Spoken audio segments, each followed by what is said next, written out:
been waiting for. It is Go Live with two. Oh, God, I haven't got this many DMs, this much traction on a Twitter post announcing guests in I don't know when.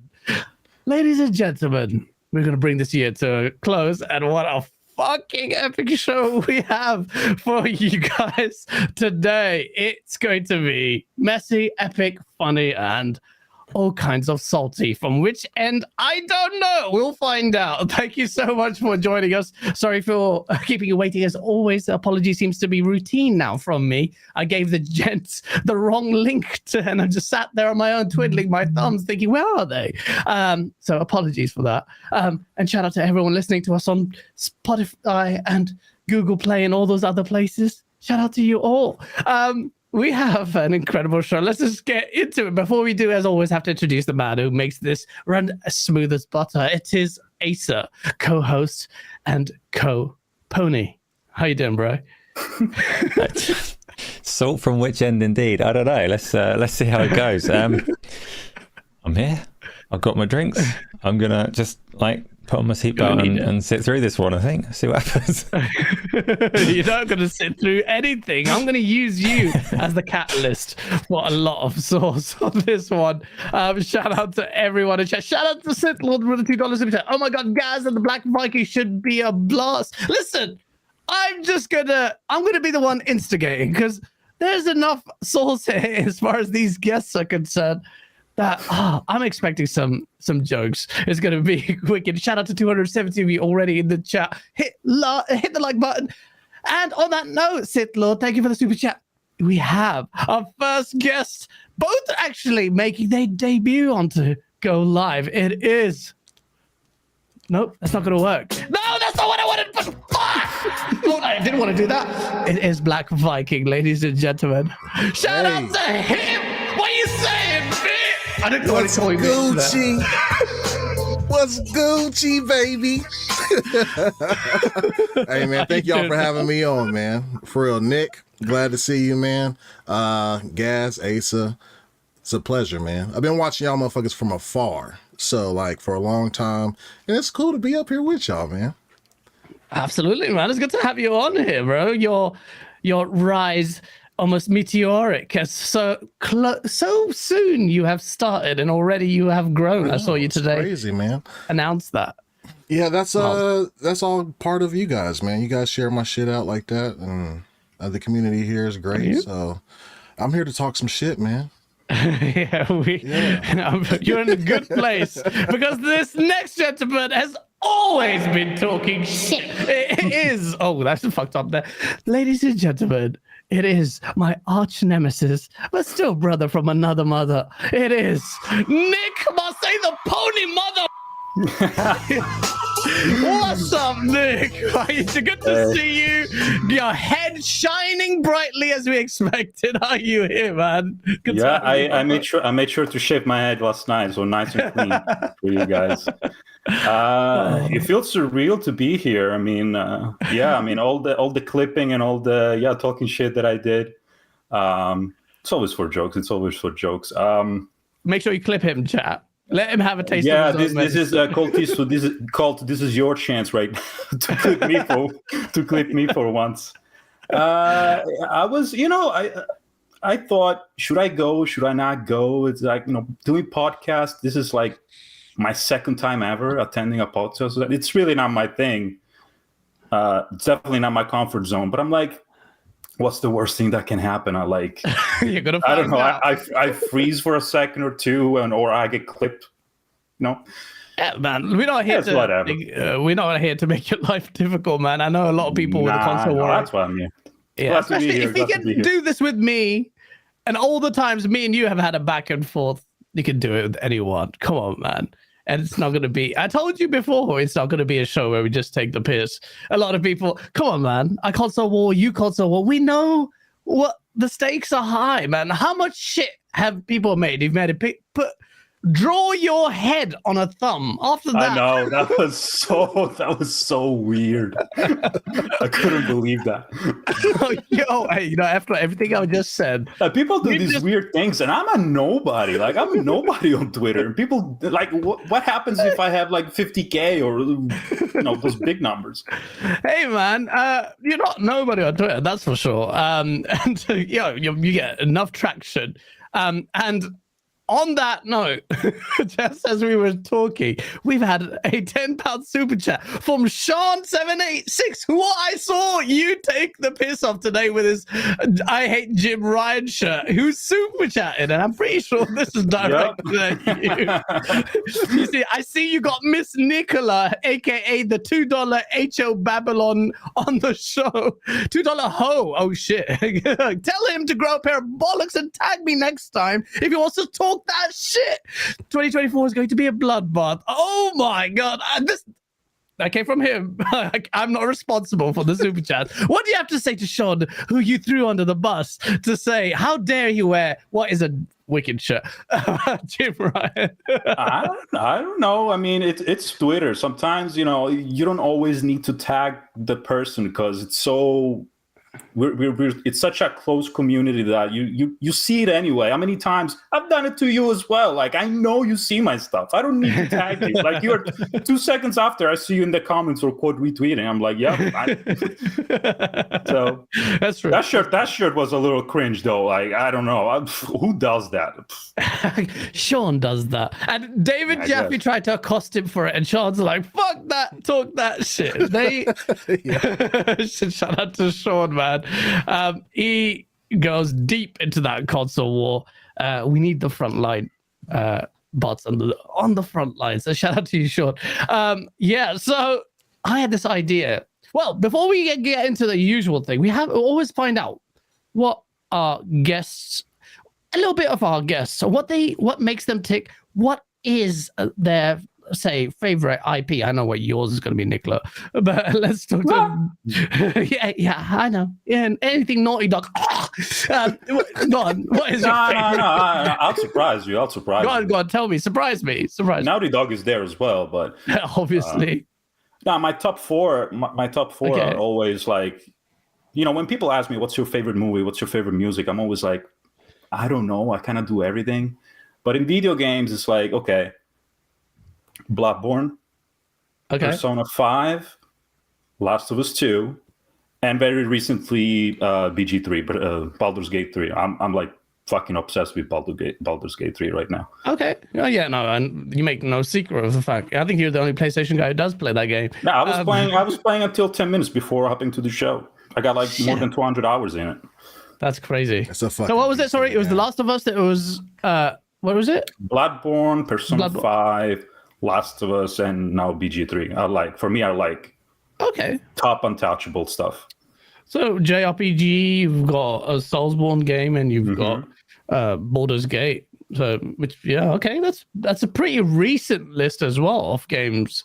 Bloodborne probably your oldest. Yeah, if we want to go really back, I mean, PS1 territory, Dino Crisis. I was mad in love with Dino Crisis. It drives me mad that Capcom does all these remakes. And I mean, I like Resident Evil 2, so I welcome them, but come on. Yeah. And I'm not the only one. I know I'm not the only one.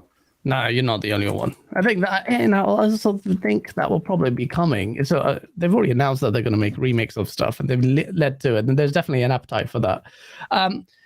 What about you, Black Viking? Talk to us. What are like top 3 or top games that make, so I have a wide variety of games that I play. I think like my favorite series though that I put like the most hours in because I can't fucking get off of it is Civilization. Like Civilization, yes, fuck. dude. Like I know. My wife plays that nonstop. It's so hard to get off. Oh, sorry, he froze. Oh shit. Oh, he has frozen. I thought he's about to say something really poignant there, and then boom. Nick froze, Nick. But my fault. Yeah. Oh, you're back. You're back. You were froze there for a bit. Yeah, sorry. What else? Yeah, but Civ, I just can't get off of it, man. Like, whenever like Civ 5, Civ 6. I didn't like the superior one that they had. That's why I'm like really excited for Aria Story Untold to see what that's going to be like. Okay. Yeah. Flight Simulator is another huge one. I love it as a full sim. Like I have all the peripherals and stuff for my PC and use head tracking and all that shit too. The Gears of War IP and Fire Emblem IP. Fire Emblem, wow, very diverse games, man.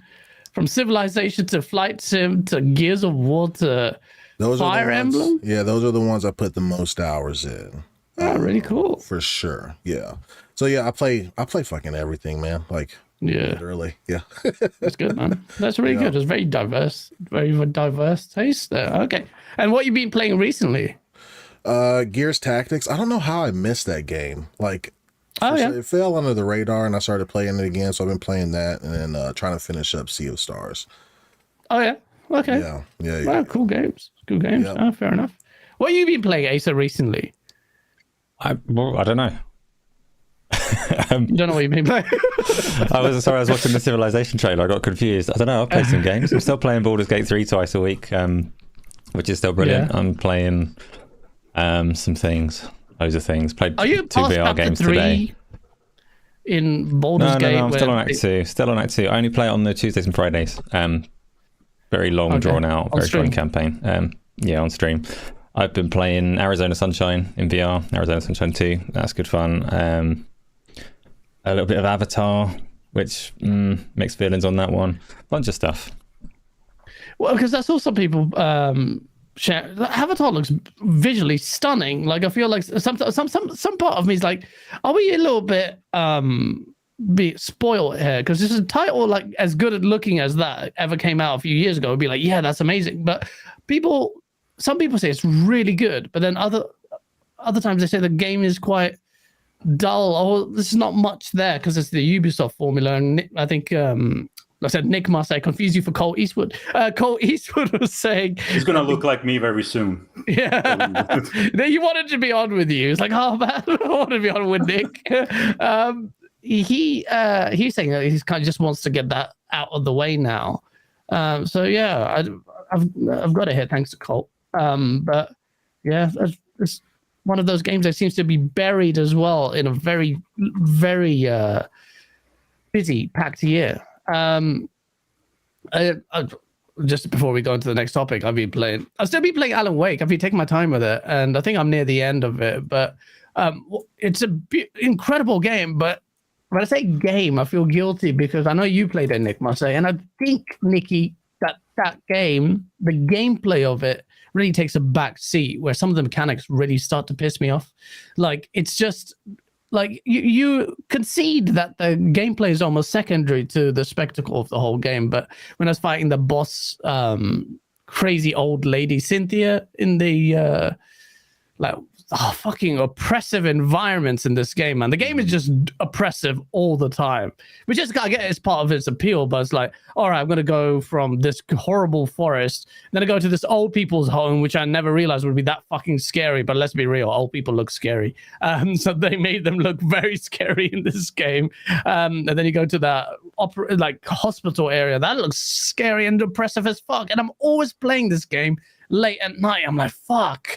It scares the shit out of me. And I've got people in party chat, Fonzarelli, telling me, stop being a bitch, Gaz, because I'm like, it's so fucking scared. I'm screaming because they have these jump scares that come out of nowhere. Like, fuck. But in terms of gameplay, some of the, people say, Gaz, you're enjoying it, would you recommend it?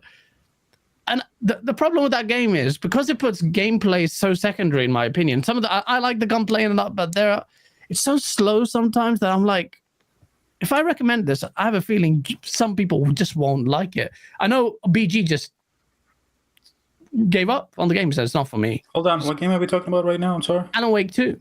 Okay, Alan Wake. Okay. Yeah, so I don't know. Like the story is great, but the gameplay can be just quite.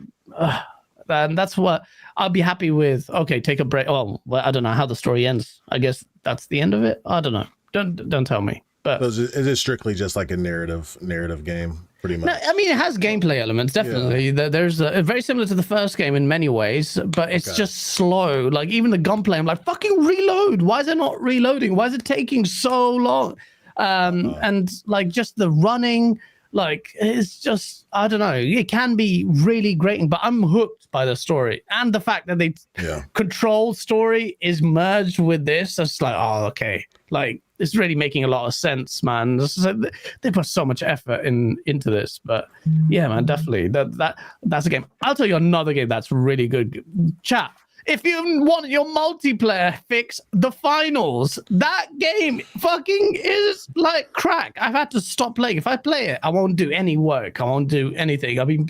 Spent a day playing it with Geordie and Fletch from the community, and it was so much fun. 3-on-3-on-3, or on tournament mode is 4-on-4. 3-on-3-on-3 with 4. 3-on-3-on-3 with 3 versus 3 with 4 different teams is a really good game. Very dynamic. It's made by the same devs that did Battlefield, right? Yeah. Yeah. Okay. And it shows. Yeah.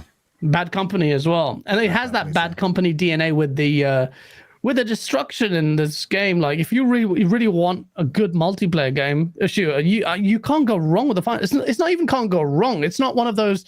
It feels like there's a breath of fresh air, like this significant addition to multiplayer. Since for me, Apex Legends, it was really, really good. Yes. And I don't say that lightly. And it seems like a product of refinement after a very long time of menus are not cluttered as shit. Clean. Everything is just easy to access. Even the weapon classes, you don't have to spend ages trying to figure out what classes. There's 3 classes. You just use light, medium, heavy. Obviously, the meta will take a while, but you can see from other people what guns they're using. Even the gadgets is straightforward. You will learn it very, very soon. So it's really, really good. And me being an absolute slut, I've already bought all the microtransactions in this game. So I've done my part and played it for a day. But you guys should really try. Have you guys played this at all? It's free to play. I've played it. I don't think I was having fun with it because I wasn't playing with the boys. You know what I mean? But like, I think I need to go in there and get my comms on and stuff like that. It has really good foundation. It has, you know, like you said, the UI is really good and the menus aren't cluttered. Music as well. And the announcers talk trash. You know, but apparently it's AI. I had read something like artificial intelligence or something, but really, yeah, I don't mind it. I don't mind it. Yeah, it's cool, man. I just need to get on there with some people, man, and then play. It's a lot of fun. I'll have a lot more fun like that, opposed to soloing it out. Yeah, I played a lot of fun. I don't really play a lot of multiplayer games, as you guys can assume. The most multiplayer I've ever played was during COVID when everybody was home. I was just, home with friends from Italy, just playing Warzone and Fortnite for like a month straight every day. And it was really fun. It was really fun. But outside of that period, play single player, some co-op here and there. Like I'm playing Tiny Tina, Borderlands Tiny Tina with a friend right now. That was actually fun. Yeah. It's fun. Like the humor is not really my style. It looks great. I mean, the art style is great, but it's fun. Nothing like the humor is not my style, and it was a bit cheese there. But the rest of it was it's a good game. So that's what we've been playing. Before we get into the next topic, let's just read these super chat. Hoggy Channy with a $10 super chat. Shout out to you. He goes, well, thanks to the leaks, it looks like Spider-Man 2 is a flop. I'm so sad. I guess Starfield made its money back in just pre-orders. So much for value-destructive Game Pass. # Game on Source. You were laughing there, Nikki. What is Spider-Man 2? No, it reminded me of when you said that God of War was a flop after selling 11 million copies in 3 months. Oh shit! Hoggy, he's coming at you for the God of War thing, which I have still routinely people come at me like I'm the other Asian guy, but they still get it because you're not on socials. But Spider-Man 2 is a flop. Why is he saying that? Is it because of? Oh yeah, we saw. Okay. I don't think he believes that. I think he says that because I'm here. No, I mean he said it on a couple of shows too, like that I was a part of, and there's something to be said with 50 million consoles out there and only 10% of the base bought it. Oh shit! It's spooky a little bit, you know. Is this spooky, Nick? No, that's like when Colt Eastwood tweeted, "Oh, congratulations to Spiderman for reaching out like 6% or 10% of the user base of PS5." It's like that backhanded compliment. It's like He loves that. Oh, but why are you so paranoid? Why are you so paranoid? 6% is great. What are you talking about? It's like, you know what you're doing. You know what you're doing. He knows what he's doing. Yeah, he does. I mean, but 10% of the user base for a huge IP like Spider-Man, right? Not just like the video game, but like it's like one of the top 3 superheroes ever, right? Like, yeah. So yeah, I mean, it outsold Mario in the same. Mario released the same day. Mario is the most recognizable face in video games, right? It outsold that one. I mean, it did. Spider-Man did okay. Spider-Man did way okay. Not for the budget, but no, even for the budget. Even for the budget. They're bleeding money, Nick. They're bleeding money. Shit. How Game Pass is looking good now. No, come on, Nick. I mean, I don't. Game Pass may be looking good for Microsoft. They make it work for themselves, but we saw through the leaks of Insomniac that Sony put Horizon Forbidden West a year after the release, and they lost 85 million in projected revenue or something, and that was a year later. So what would have happened day one? Yeah, So, I do get that there are some games that are not suited for that. I think PlayStation's model is their not model suited. can't do it. Yeah, they don't have any other revenue streams to pull from. You know what I mean? Like as far as like, I mean, I don't think Xbox could do it. Nobody could do it. It's just Microsoft has so much money that they can just keep losing while Game Pass grows. I don't think they're losing anything. I mean, you think about even after the ABK deal, you now have Call of Duty. I don't know because you have Minecraft, you have you have all these things with microtransactions, right? That feed into the whole pot that can fund your Fables, it can fund your Hellblades, it can fund all those games. You know what I mean? I mean, you guys will have Phone Stars soon, I guess, if that's popular, but other than that, like there won't be any other revenue streams. Like Gran Turismo. This is the thing, Nick. We obviously, and Colin Moriarty and other people are quite staunchly against it. You're right to a degree that with Microsoft can withstand the capital hit and funnel and support, I should say, Game Pass. But I think Black Viking is right that ultimately you have a diverse set of games and then you're fostering an environment that can invite in revenue streams that will facilitate all kinds of stuff. You're seeing more reliance on. Ultimately, it depends on how you look at profit and loss there. But don't you agree that Xbox's model, despite the fact that it is backed by Microsoft, like you say, that's not disappearing? So what's the 2027 here? I understand that Microsoft has more live service games that they can get revenue, from and stuff like that. But I don't know, man. Like Sony is greedy. Like Sony is probably the greediest of the bunch, right? Yeah. And the Game Pass model worked the way they say it works and makes the money they say it makes. Wouldn't Sony jump on board like right away, like even without like the output of live service games that they need and stuff like that, like just to start? I don't know. I feel like they can't do it though, Nick. How are they going to do it? They have a Microsoft's pockets. So how if you're Sony? No, I know they cannot do it. Otherwise, they would. But that's the thing. That answers your question. You're saying that they're so greedy. Why are they not doing it? But it's because they can't do it. That kind of answers your question, though, no? Because they don't have the capital reserves to withstand a hit for so long. No, but that's the whole thing. Microsoft does and Sony does. I don't think because Microsoft started Game Pass back when they still didn't have a lot of output of games, and they still made it work for themselves because they had the money. But yeah, they were a lot. You're right. It is a strategy that is putting Sony in a tough position. There you go. Now the single player games, the budget for those games is spiraling out of control. So now you're like, okay, yeah, it's kind of hard to continue doing what we're doing, although we're great at it, and we cannot do the Game Pass model. So yeah, I was having kind of a interesting conversation with Special Nick actually on Discord, and I was telling him, like, if there's somebody that Sony should take a page from, it should be Nintendo. Like, Nintendo is the most cost-effective, like, producer out there. Like, what's the most expensive game that Nintendo made? Like, Zelda? Yeah. And that was probably not even in the 6 digits. Yeah. Like, I know they're not going to, but in my opinion, they should just lower if the budget is the problem, lower the budget. And instead of spending millions sending people to exotic places, scanning rocks and scanning like moss to make your textures like incredible or whatnot, do like Zelda, or do like, I don't know, Elden Ring, right? You talk to an NPC in Elden Ring and you don't have the crazy mocap, you don't have the crazy lip sync that you can like, you cannot read the lips and understand what you're saying.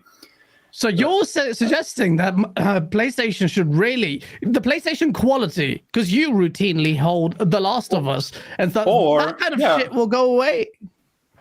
Or either do what I just said, or make the games that you're making right now, but do it like Uncharted Lost Legacy or Miles Morales. Like, if you want to keep that super high production value, but instead, if you cannot afford to make a wedding cake anymore, do the same icing, do the same like the same sponge, but do it for like a smaller like cupcake, or do like a smaller, like, I don't know if the analogy makes sense, but I know what you're alluding to, and I think that they're already doing that with Spider-Man 3 through the leaks. Like, they're taking a full game that's supposed to be $70, and then they're putting it into 3 parts. Giving with the reported $50. leaks, apparently going to segment this game and sell it in parts with a multiplayer component. Divided in 2 parts. Yeah. Like what's your thought on, like, Nick? What's your thought process whenever you see a company do that? Like a game like imagine Spider-Man 2, being sold into 2 parts for $50 a piece. Is that something that you'd be outraged about, or is that something that you would? Not publicly. I would be behind it. I mean, Final Fantasy VII Remake is doing it. It's doing pretty well with this model. I mean, but that's a 60-hour game, yeah? True. But, I mean, it depends the length. I mean, there's so many unknowns. I mean, I cannot speak on... I mean, if it's like, okay, Final Fantasy is 60 hours. If Spider-Man is 15 each, 20, I'll get it. Final Fantasy, you can make Final Fantasy last 60 hours just like you can make it last 20 hours. It depends how you play the game. But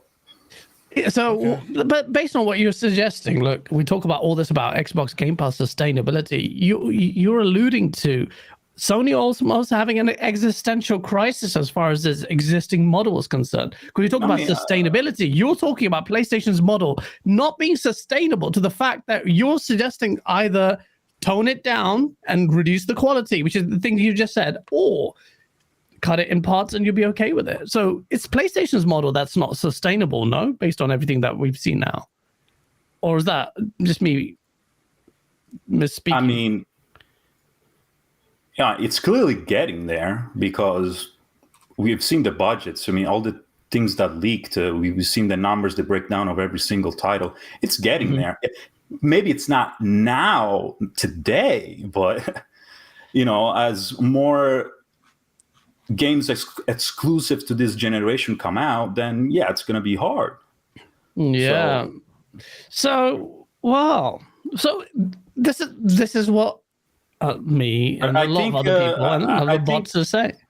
I think also them trying to do all those live service games together with the big single player project, I don't think that's helping either. And in the recent news we see, I mean, they're really struggling with the live service games, and it just, I don't know. Nothing was broken before. Nothing was broken before. Don't try to fix it with things you're not comfortable with. I don't know. That's the thing. It was broken from inception because Sony is copying Microsoft's. Look at it, man. They got to go into gas. They're trying to push it, and you saw their slides. They were really desperate to get it on PC. That gap between a PlayStation release and it appearing on PC is getting shorter. You'll see Spider-Man 2. I think there's very little that Sony's copying from Microsoft. I mean, there's so many things that they do differently. If they're pushing to do live service games, it's not. Oh, I think we've stream. Well, we just wait till Nick comes back. There he's back. You're back. Sorry, you're back. You're back. Yeah. Okay, so you were saying you don't think they're copying each other because no, I think they're copying very little. I mean, if anything, they're doing so many things that are different from VR, from the day one. From VR to the day one policies that they do with the live service, with the PC releases and the subscription services. Come on, Nick. VR is not picking off like it should be. You're a proponent of it, but do you think Sony's happy with the way VR is performing? You can bury your head in the sand, which, the equivalent of that is putting that headset on. But in the VR space, I just hope that they're doing enough that they can keep it around. I mean, the targets for VR, the targets for VR are obviously different than targets they have for the other things. So we'll see. What did you think about their decision to not let your PS1 or your PlayStation VR 1 games?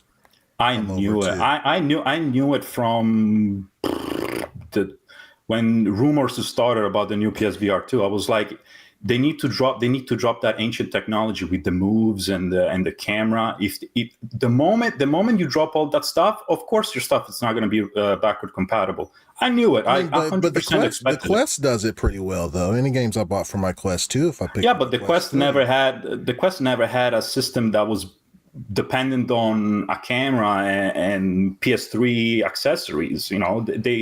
I'm sure they could. What do you call it? Locomotion. They always had the technology with the cameras, integrated with the thing. So Fruit Ninja needed to be dropped. Like if I bought Fruit Ninja on PSVR 1, I mean everything.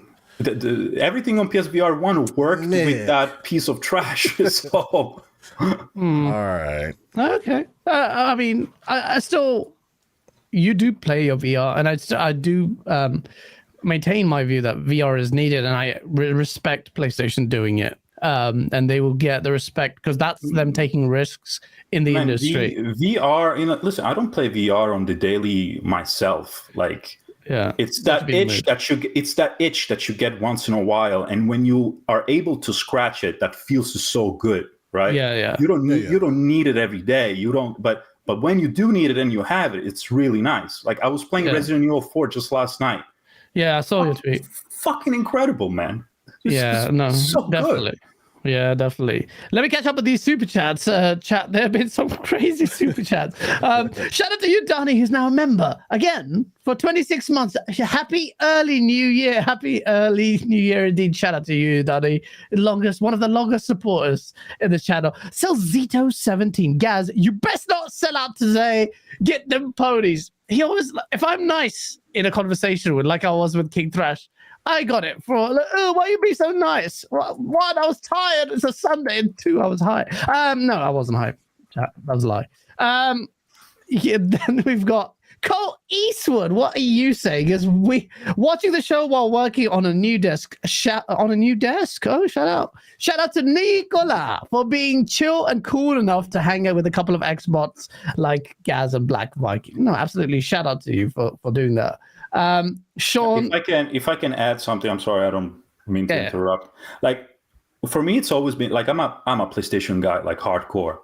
For me, it's always been super interesting to me to listen to Xbox podcasts and talk with Xbox guys because it's just fascinating to hear the perspective, the mentality of people that I usually wouldn't agree with. That's why, like for me, this is great. I love it. I don't agree with a lot of what so say King Thrash was saying. Like I was just chilling and he thinks Xbox is third party. I said but not really until it gets there, which I'm worried about with Xbox. But but you have to have these conversations. That's the most invigorating part of this stuff for me anyway, is that always hearing the opposing side. We've always striving for that kind of diversity in opinion on the show.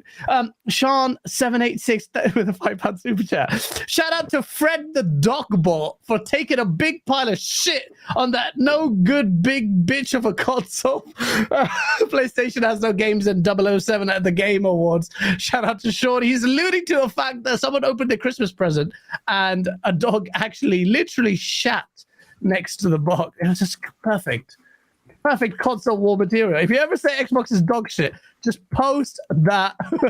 I'm gonna have to extract value out of that video. It's just God's gift. Hoggy Chatty with a $10 super chat. Replying to you, he says, God of War was not a flop. It just didn't sell as well as I would have expected. Spider-Man cost too much and has very high royalties. It actually is a flop. You would need to sell 12 to 15 million to even break even. Again, mathematics is not my strong suit. Which they probably already did, but I mean, if he thinks it's not enough, it's not enough. I mean, whatever. That's true. That's a very mature, damn it, response to that. Speaking of mature, we got Dirk Griggity. He goes, Gaz, how did you get a real life piece of shit like Nick on your show? Dirk Griggity from We Bleed Green podcast. You know him, surely. He's Sean's co-host. Shout out to Dirty piece of shit. Again with the $5 super checkers, we haven't seen the full sales for Mario Wonder. The comparisons were US and only physical for Mario, and all sales for Spider-Man 2. Yeah, that was interesting on that AMPD. Like everything from PlayStation was both physical and digital. Everything else was just I don't have the tabs open in front of me, so all I remember is that Spider-Man sold more than Mario. I forgot if it was in the UK or in general, but it did better in some way, shape, or form. Yeah. Shout out to Blind Riot. He became a member early on in the chat before the stream even started. I didn't even notice. Shout out to you, man. How? I thought you were a member for years. You gifted like 100,000 the other day. Shout out to you, man. Slim Pickens with me, a member for 2 months. He goes, I think we should give Nick a hand for entering the Lion's Den. Yes. Nick, you've watched this show. We've had all kind of ponies on here. We've had Portorock on here and a few others. So yeah, we always do. But shout out to Nick. I know. The most recent was Odie. Odie, yeah. Come on, like we invite everyone in. I mean, it's commendable, you know. Yeah, but no, it's commendable for you to come on because you don't even do that many shows, and it's good to have you on it. Lao Shimazaki, shout out to you, man, with the 1,000 yen. To be honest, I hope SIE never returns to Japan. Let that console be a third-party machine only here. Movie like games aren't welcome. That's a interesting super chat from someone based in Japan. What did he say when he means so SIE never returns to Japan? Returns to Japan? Like they never left Japan. I don't know. I don't get that. Sorry, because they kind of became an American company, didn't they? Sony Interactive Entertainment used to be very Japanese centric. They went more American European. I guess he's saying he doesn't want that return home. He doesn't like them anymore, but I don't know.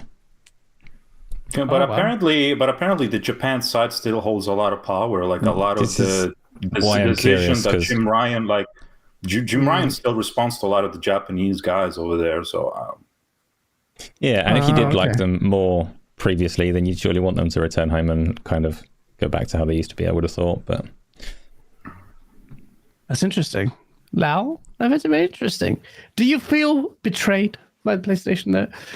One Pint Johnny with a £10 super chat. Ex-PlayStation boss in 2019 saying their business model is not sustainable. He's talking about Sean Layden. Is the slow Spider-Man 2 sales the start of PlayStation stuttering? What is your damage control logic answer to this? No roadmap? ?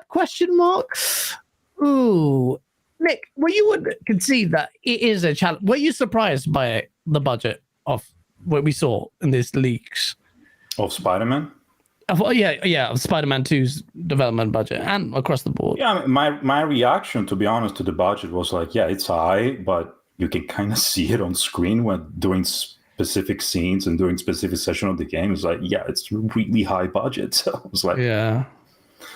I would have thought that it wouldn't be that high, considering that they've built this base engine and they're working on it as more of an additive experience, despite the flare, which is higher. Let's be honest, but it still does seem especially towards the end, you can see like most of the budget went towards some of the final sequences with Venom and stuff like that. It's like it's pretty. That's quite interesting. Really impressive. For the budget and the flare to be shown at the end of the game more, that's quite interesting. Maybe leading on to the onward strategy. Nerds and Other Legends with the $2 super chat says, basically, Nick, you're suggesting DLC in perpetuity when you were talking about, smaller piece of cake or whatever your analogy was. I mean, you can call them. You can call them DLCs. I mean, Lost Legacy. It's a game. Miles Morales is a game. So I don't know what to tell you. Yeah. Okay. No. For me, even Astrobot Astrobot Playroom. For me, that's a game. Although it comes for free with the console. I mean, it starts. It's got final credits. It's got level design. I mean, it's a full-fledged game. It's 4 hours, 4 or 5 hours. I forgot how much it is, but it's 4 or 5 brilliant hours. It was a pretty cool. It was a pretty cool tech demo for the. I think that's my only thing of PlayStation now. Like, is I don't like the ergonomics of the controller, but the haptic feedback, and like when you're playing Ghost of Tsushima, like hearing the wind and shit like that through the controller is actually pretty cool. And that was a pretty good tech demo for the controller. So I'll agree with you on that.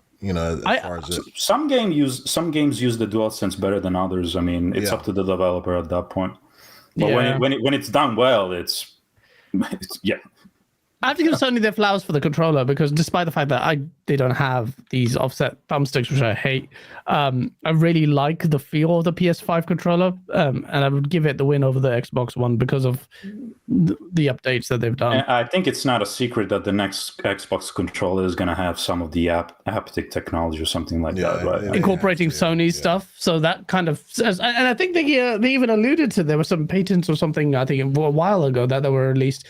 I think they would concede that Sony did a better job with their controller. I think they did. I don't think they've made much changes, and I think Xbox gets a big L as far as their elite controllers are concerned, because I bought this Master Chief collection already fucked.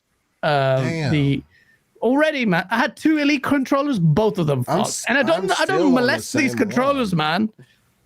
I like the Xbox controller. Like, it's comfortable to hold. I love it. My problem with the Xbox controller is that it's so loud. Everyone says that. I don't really care. Every button you press, the analog sticks. Like, it's nice. It's like so loud. I will say though that the DualSense Edge controller is dog shit compared to the elite controller. Yeah, I mean, I have both of them, and like you get the one paddle. I didn't buy it. It's a complete waste of money, man. Like $200 for that is crazy, in my opinion. Yeah, like what do you think is bad? It's just compared, because I had an Xbox Elite controller first, so I have the 4 paddles. So when I play ESO, like I'm good to go. These, they only come with 1 paddle on the back, or 2, I guess 2. Oh, paddles. 2 paddles, yeah. Yeah, and then like they have these big clunky function buttons that barely do anything, like at the bottom of it. Like you don't get any more haptic. You don't get it. Like it's what is cool about it is that you can take the Joy-Cons out of it. If you get stick drift or something, you can buy a new joystick. Oh, okay, that's good. So that's pretty cool. I'm surprised they did that, knowing Sony and likes their money. So, yeah, no, it's true. Yeah. Some people actually prefer the dual sticks. I've got a friend of mine. He's famous in the UK drill scene, called Fumes the Engineer. Shout out to him. We might be doing a bit of collaborating with him. He's big in the drill scene in the UK, and he's getting into gaming. He's in a big way, and he likes the 2 as opposed to 4 sticks on the PlayStation Elite. So, but I think he ended up with a scuff anyway. But yeah, it's his taste. It's personal taste. I do give respect to PlayStation with their controller though, and they've done a good job. I just don't like offset thumbsticks. But that's all choice. Anthony Capello, shout out to you. He was on our show last week with the $2 Canadian. Who's the thumb with the beard? Just kidding, Nicola. Sucks. you wanted to be on with you. The jokes about me being bold, like I think they're funny. I think they're funny as fuck. Like, Yeah, I know. I'm glad you do, because I'm not 15 anymore. I'm not 18. Like, if I had those insecurities, maybe I would get. But I like think it's timid. It's timid. People make fun of my nose. I've been hearing that all my life. My friends make fun of my nose. They say worse things than the people on Twitter do. So I'm just like, okay, like people make these images and shit. I'm like, whatever you say, I've heard it already. Like you say, you're not insecure about it. I'm glad you can take it the right way, but you have to give me props for the day in the life of Nick Marseille. Someone sent that DM. I was like, yo. That was great. You know, guys, the first times I was interacting with you, I thought, who the fuck is this guy? Like, this guy. It was only after you put me in one of your videos for the first time and I saw it, I was like, oh, this is interesting. Okay. I think you're in the chat of that source video, yeah. Nicola. Oh, and shout out to Erica as well, who made the Nicola. She made that also, video. the Ricola jokes, you guys are not the first ones. Is it not? When I moved here from Italy, when I left Italy and I moved here, the first thing I heard out of the plane was, "Oh, your name is Nicola." Oh, that's brilliant, man. I'm glad you can take it on the chin, man, because otherwise, I know you. I know what you're like, and I know you can take those jokes. Yeah, there's other things that trigger me. But being bold and Ricola is not those. Yeah, it's not too personal. I don't mind the nose jokes. I've heard worse, way worse. Chris with a £2 super chat. Can't wait for The Last of Us remastered part one. Shout out to Chris. Nico, I cannot wait for those either. I know you can't. You're one of the most optimistic people. We'll talk about that shortly. KY Bob with the member for 36 months because the downfall of Sony. Everyone out here in the social streets are going too far with this narrative. They just need to readjust their strategy. There's definitely hyperbole there, and Sony will reposition themselves. It's going to be interesting to see what they do, but that repositioning of themselves will not potentially, well, I think quite seriously, fall foul of a lot of what makes the PlayStation diehards like the brand in the first place. So you're going to have these existential crises. I know what they're going to do, Gas. I know what they're going to do. Yeah, not Gas. They're going to do. They're going to build a PC client and put their games day and date on PC. I don't know if the day and date PC thing will help them that much based on their games. We've seen a lot of the PlayStation games for some reason have not sold that well on PC. It's been very lukewarm. Because they wait 2 or 3 years before they put them out there. Do you think the marketing push is the big reason why, or lack thereof, is the reason why they sell? 100%. I just think PlayStation games are overrated, and that's why PC guys know it. It's true. Come on, man. Why else would they not know? So you think that if Spider-Man 2 was day and date on PC and PS5, it would be not at like first 24 hours? You think it would be at 7, 8 million, 5? I think it's difficult for me to guess. I think it will sell massively as a result. I would think it would sell a lot more. Yeah, I mean, you're dealing with think, 50. I think it would definitely sell a little better. I don't know if it would sell double better, but Sony still has the thing that they need the thing that attracts you to the console, and right now they're using the temporary. Right now every exclusive that they put out, it's a temporary exclusive because at some point it's going to go to PC. Yeah. So right now they're using that as a bait, but I think that pillar's failing though. Like, I don't know if I was Sony, I would keep on with that. My opinion about that, it's when Xbox first started to do that, I was like, the more games you put on PC, the least attractive your console is going to be. The more, right? So just because Sony now is doing it looks like he's about to do it. Like my opinion is still the same. The more games Sony puts on PC, the least, if there's a PC guy that's on the fence, now it's not on the fence anymore. I know a great guy on Twitter, Begaria. He used to have a PS4 and he used to play PS4 exclusive on the PS4 because the games didn't come to PC at that time. Now he's not getting a PS5, and I cannot blame him for it. Well, sure, I mean, if you can wait, power to you. I cannot blame him. The PlayStation player base isn't like what it is on Twitter. Like everybody talks about these exclusives. The PlayStation player base is your FIFA, your Call of Duty, your Madden. But that's everywhere. That's everywhere. That's it. That's not just PlayStation. That's everywhere. Well, I know, but I'm talking about like you guys only said like God of War Ragnarok. You had 140 million install base, right, for PlayStation, something like that. And it's sold 12 million. You're always hitting 10%. 10% of the player base is for those exclusives. Yeah, but in a market that has all this competition, the 11 million copies that they sold in 3 months, that's insane. In a market with all these games, with all these options, but it's all about percentages. Like you bring up a high number, 11 million, 12 million, 13 million. But if you're now that would be a very impressive for there are out of 50 million, but for an install base of 140, is the percentage is still the same. You know what I mean? What do you think about this, Asa? That this idea that because of these percentages, they're hitting about 10% for you.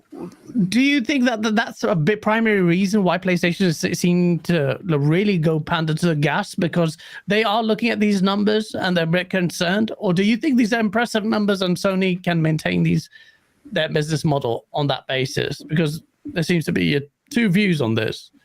Yeah, somewhere in the middle, isn't it? It's always somewhere in the middle. So to talk about day and date games to PC, obviously each individual game, if they go day and date on PC, is going to sell more than it does right now. And there will come a tipping point where it makes sense for Sony to do that, probably. I don't know for sure, but assuming that we all understand the trajectory that the industry is going on, we kind of assume that there'll come a point where that makes sense. But everybody knows very simply that when you do that, you are undermining and taking away reasons to get your console. So in Sony's case, the traditional console ecosystem or model where they make these big tentpole games, people buy the console, they play Spiderman for 12 hours, and then they go back to Call of Duty or Fortnite or whatever it is that they're playing.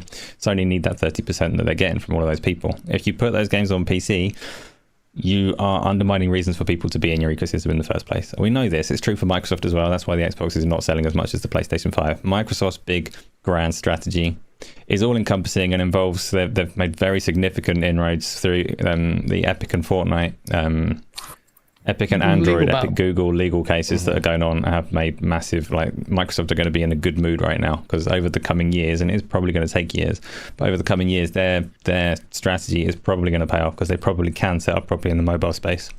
For me personally as a player though, I don't really care about any of that. I like the traditional gaming model. I like the games that you can buy that don't get filled with microtransactions and DLC and game passes and gas. I like those as well. I like a lot of the stuff that Microsoft delivers. I like that I can play Forza, Sea of Thieves, Halo, whatever for as long as may be. But I don't personally want Sony and Nintendo to force their hand into that just because that's where the biggest pie is. If they're making good pie and doing well over here, personally I'm happy for them to do that, because I've already got Microsoft giving me the service games. I've already got EA and Ubisoft giving me the service games. I've already got that in so many places. If Sony can fight and claw and keep that model going, then I'm all for it, and I'll keep buying whatever they make for a while. Yeah. So do you think that tipping point would probably be whenever quarterly reports come out, like let's say Q3 of next year, and it shows that Microsoft is actually more profitable than Sony, because it's already heading there, especially after this ABK deal. Do you think because shareholders ultimately are the ones that are in control of what happens with Sony, do you think that they'll just start saying we need to start moving some more, pushing more games on to PC? Hope not, because the shareholders are going to look at that and go, well, mobile phones, put everything on mobile. They don't care about PC as much because there's more money on mobile. You're right though. Unfortunately, the way the world works is maximum growth all the time, infinitely. For me, if they've got a profitable business model and they're putting money on the table, there was the Sunset Overdrive example where people said it made $500 or whatever. For me as a consumer, that's perfect. Sustain the business, make a tiny little bit of money, give me that price. I'm happy with that. I know that's not going to mitigate the risk of making more projects and things, but I don't care about these companies making profit, and I don't care what the shareholders want.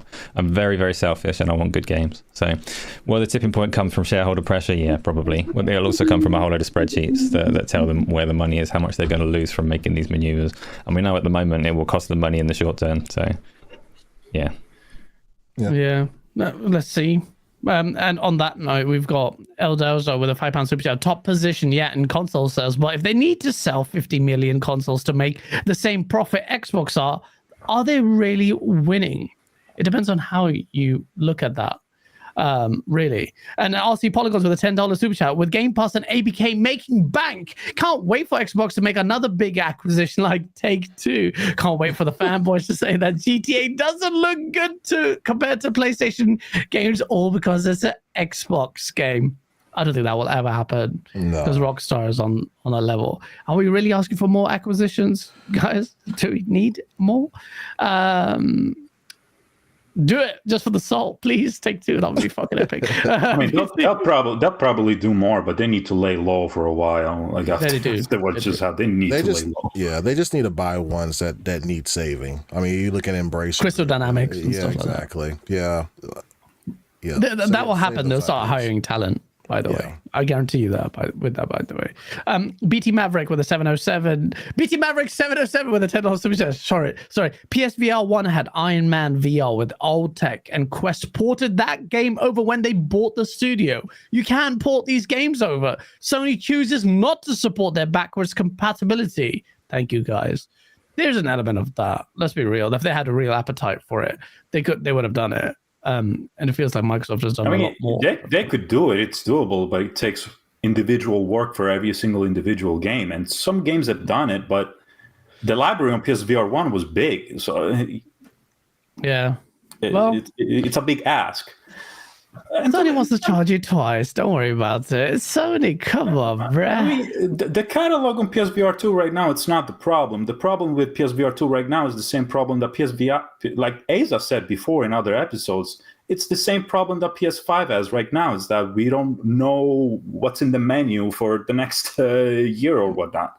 Yeah, we will, and we will definitely get into that soon after I read these super chats about how the year panned out, and it's been an interesting year. And then looking forward, but KY Bob with a $10 super chat, we've seen a similar outlook of a downward spiral in mindshare midway through the PlayStation 3 era because of the 360's momentum. And look what happened. The PlayStation 4 happened. The gaming landscape will flux from gen to gen. Absolutely, they will. And this is a pivotal gen, actually, for both companies, but particularly Microsoft, that has invested heavily now. And we'll talk about what their future plans are, which you two gents were going about. ASAP Gaming with a $5 super chat. Gaz, you need to get the GameSurge G7 content controller. It's my favorite. It's the best for FPS games, and it's Microsoft certified. I need to know what that is, because that sounds pretty dank. Has it got proper what's it called, mechanical, whatever it's called, magnetic things as opposed to the other shit? I'll see it. Detective Seeds, shout out to you with 20 memberships. So I couldn't even see who got the memberships, man. We might actually have the Detective Seeds coming on soon as well, by the way. It's been a while coming, and he's doing really well on YouTube. So shout out to Detective Seeds, shout out to everyone who got that membership. Quick gameplay with a $5 Canadian. I think the next and potential final blow by Microsoft will be a purchase of one of the Japanese developers. It makes sense in Square Enix. Hoggy also says that. I don't know if there's synergy there. That's a crazy move. Also, some technical challenges, but in Japan, that would be a big move. But they've got Mina Hato.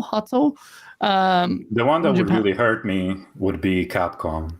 That's why I always put that up there, just to add some sauce. When I put that in my acquisition video, put Capcom in there because I know that would hurt everyone. Can't deny it. That's insane. Street Fighter, Monster Hunter, Resident Evil, Dino Crisis. Oh, even just Phil, if you're watching this, just make time exclusive. I know you say you don't want to do it. Dino Crisis, just to see Nick Massey's face on social media. I just want that to happen, please. Personally, so far, the acquisitions that Microsoft made, Bethesda and Activision, I played those games, I played the games that these guys make relatively not very often. So it affects me not too much. Yeah. Capcom would, so I will play. Oh man, but Capcom are not interested in selling. They're making a lot of money. They're very profitable right now. Like Capcom is one of the best VR developers out there with Resident Evil, and putting them under the hands of Microsoft, it would kill me. That would kill Asa as well, because the VR I've said would many die. times they are not allowed to acquire anyone that makes VR games, past, present, or future. Microsoft has to keep their hands off of them. They can have anyone else. That's fine. Yeah, no, absolutely. They should. Deadly Headley with a £20 super chat. Shout out to you, man. He says, Happy New Year, lads. Happy New Year to you, and thank you for that generous donation. And he's also on his journey creating excellent content, and we've had him on the show and look forward to having him on again. And Kokocho with a $10 super chat. Great podcast, guys. It's always refreshing listening to other people's opinion on gaming. Absolutely. It's what we do. Dean Rivera with a $2 super chat. PC guys don't give 10 fucks about PlayStation games. Nick, maybe it's true because they're not selling. Every platform has a community that that likes something specific. I agree. On PlayStation, a lot of guys like the single player, over the shoulder games. On Xbox, there's a lot of love for first person, online, and stuff like that. On PC, they like their CRPG, they like their indie little games on Steam. And on Nintendo, they like platformers. They like, I don't say this, I don't mean to generalize, because no, but it's true. It's true. It's not fair, but there's a little layer of truth there. So I definitely agree with you that every platform has its.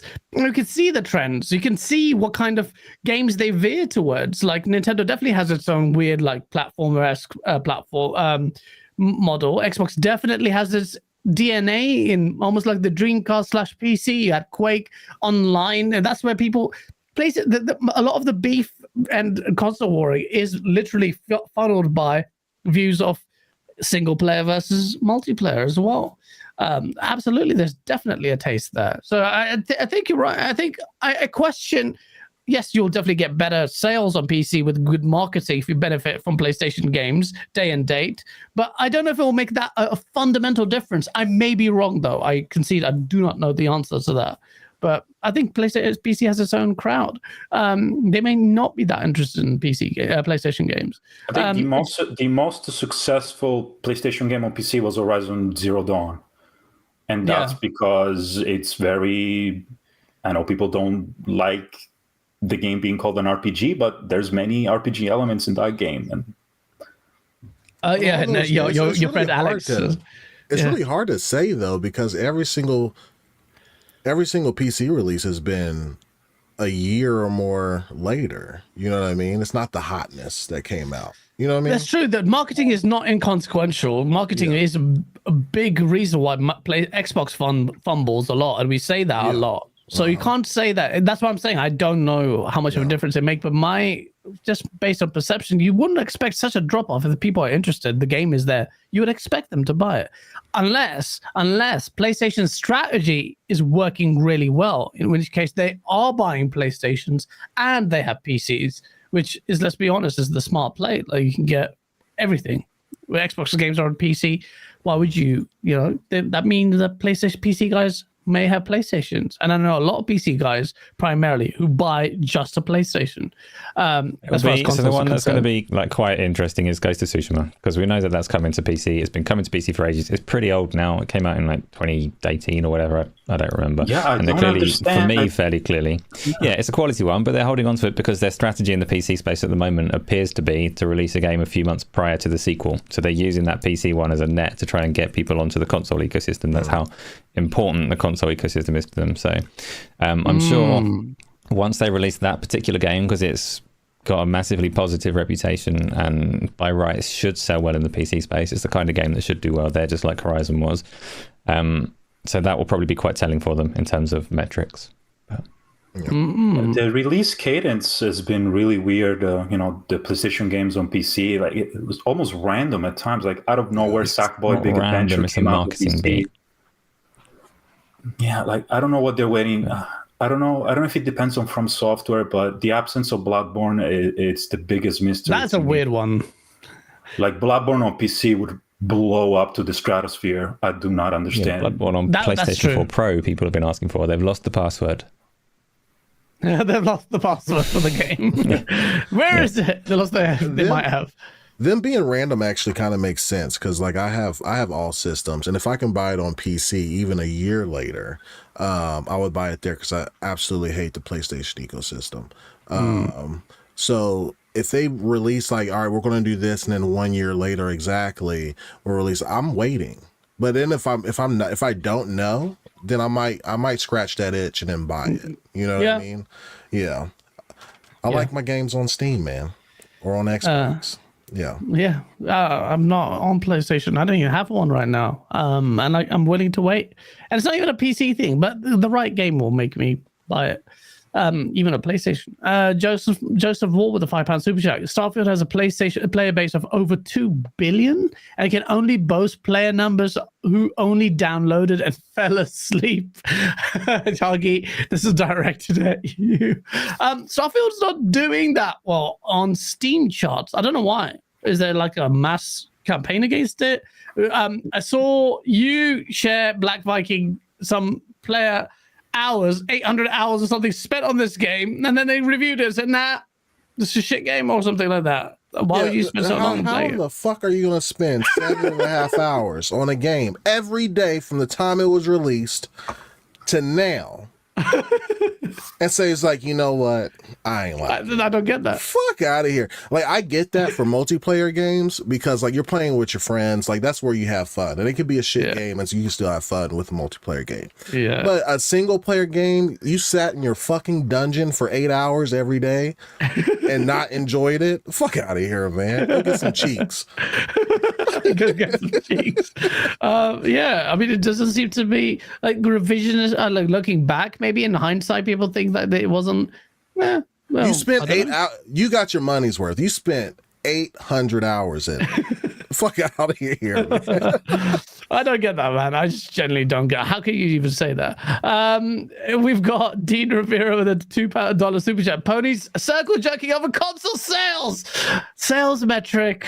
It seems antiquated. I don't know, man. I still maintain this relevant. I don't say it's irrelevant, but it seems. I think Xbox fanboys do not like the sale metric because it's actually one of the very few that's quantifiable in a tangible way and puts like actual data on the table instead of the whole player. We got this much players, blah blah. We don't know how many people bought the game. We don't know how many people tried it on Game Pass or whatever. So, and Microsoft, Microsoft stopped, announcing the sales.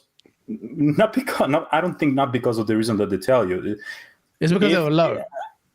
Yeah, I mean, if they announced sales, they would look like so pale in comparison to the competition. Like we know that Greenberg would like rip his shirt and like beat his chest if they were like even close. So it's a completely different metric, though. I mean, imagine I'm gonna use Netflix for an example, and you have. Do you use the metric of how many DVDs of Stranger Things they sold or how many people watched it? Yeah, but they stopped doing DVDs so many years ago. Well, I don't care. I mean, it's completely different. Like the pillars are different for them. They have a subscription model. But the point is sales matter. Sales are important. Like, and so do subscription numbers, right?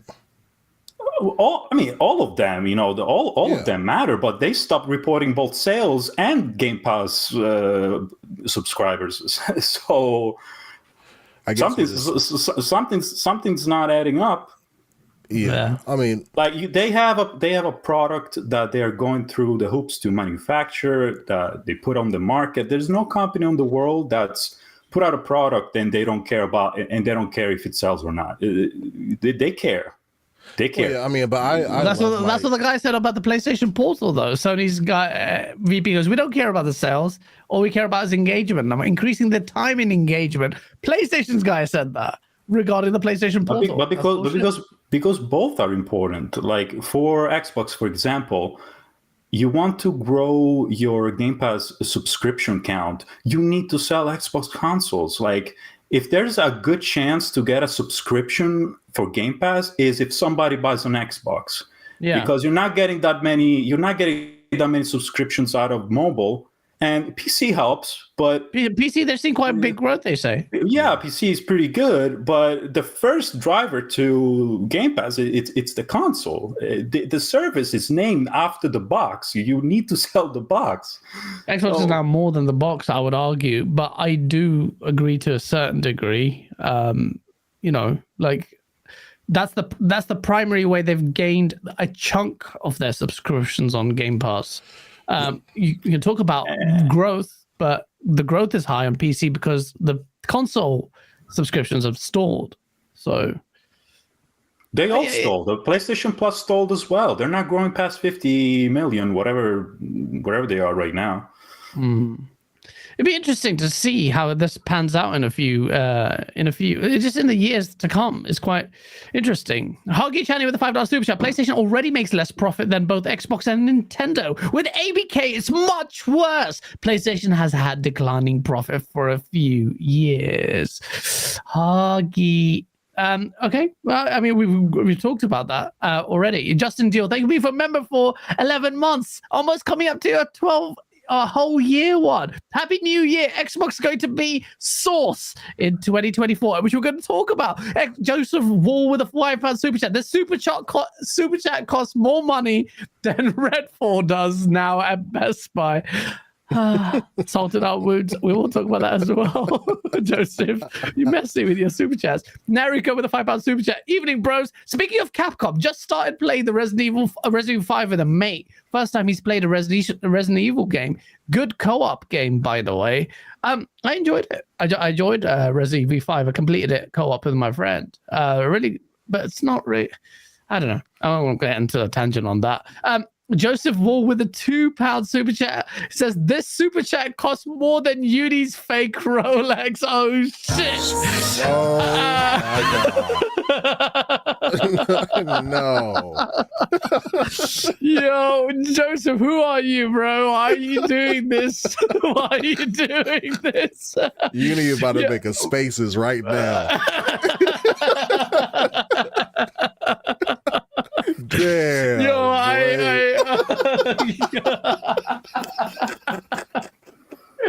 I felt so sorry for him, man. I like the parallels right now. Like if you look at the screen, like Gaz and Viking are like the mannerism is like similar. They're all laughing and stuff, and me and Ace are like stoic. Yeah, that's true.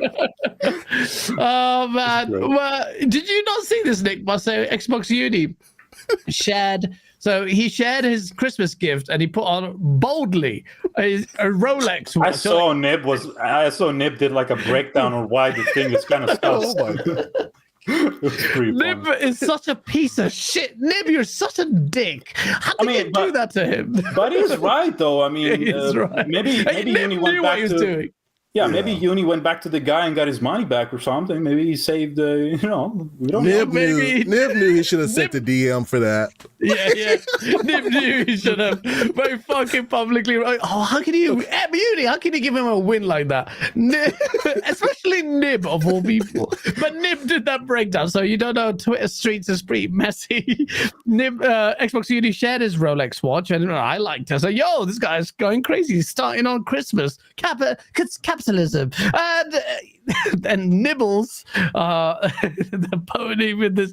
Actually, if you look at this, maybe you want to return it and he gave the detail. And let's be real, he did not look real after I saw the comparisons of what it's supposed to look like and what that watch actually was. I was like, that's definitely fake. So that was, and then Xbox Uni blocked Nib for that. Hasn't tweeted since then, as far as I'm aware, and deleted his tweet. Twitter can be so much fun. Seriously, it really can.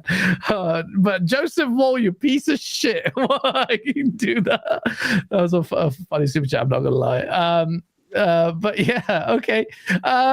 Nariko. Oh, sorry, I've read that already. Champagne Supernova with a $5 Australian. Viking in the house. Shout out to Nick for speaking to the community more than Sony. That's actually brilliant. It's sad but true. It's one of the few things that drive me crazy.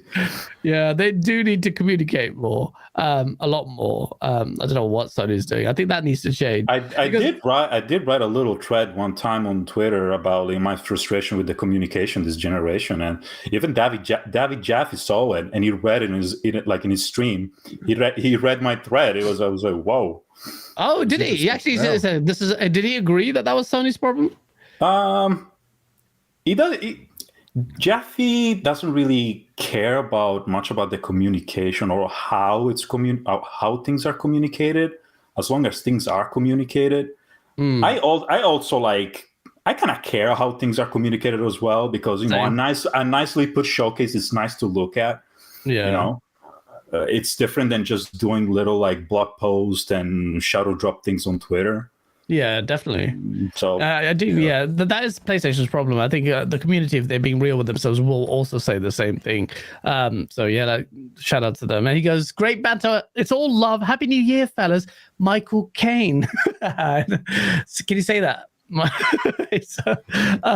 Split difference with a two. Not today. Don't get us demonetized.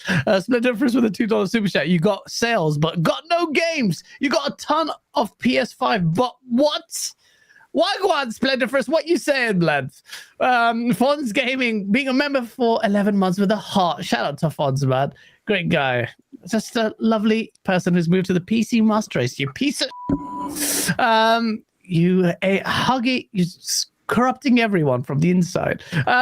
Grumble with a $2 super. Oh, shout out to you, Huggy. I bought the RAM chips for my PC. I got him now. He's a really nice guy. Grumble with a $2 super chat. Do we have attachment rates for Xbox versus PS5? I don't know. Attachment rates of what? Game Pass or monthly active users or something? Gamer machine. That used to be like in the old console days. That was always a key metric, was the attachment rate. How many games do people that buy this console actually buy was a key metric back then. But that has shifted a long way because spending is very, very different. There are a lot more ways to spend money in a console, including obviously subscription services and DLC and content and all the rest of it. So no, I'm pretty sure we don't have attachment rates. I'm also not sure they're super relevant. You could give someone an Xbox and they could play nothing but Roblox and spend 20 grand on it. Yeah, it's quite deep now. Like, yeah, I remember the good old MAUs at the time, and now that doesn't seem. It's a bit more complicated. MAUs still come up, and lots of people. You were just having this conversation a minute ago, which it goes back and forth all the time. Like, engagement's more important than sales now, and like Nick was saying, they're all stones towards the one that matters, which is making money. And just because some executives say what's a priority to them and what metrics they're aiming for to get that money, ultimately. It's just money, nothing else. None of the other numbers matter. They're just stepping stones towards it. So is one of them making good money? Is the other one? I like games. I don't care about their profits. Fair enough. Yeah, I bet people definitely care about that shit. But yeah, it impacts us. It impacts us long term. It does. Like a company doing well means they get to keep on doing well. So I understand people's interest in it. Absolutely. But... Yeah, absolutely. I'm going to park these super chats for the sake of conversation flow, and I'll read them in a bit.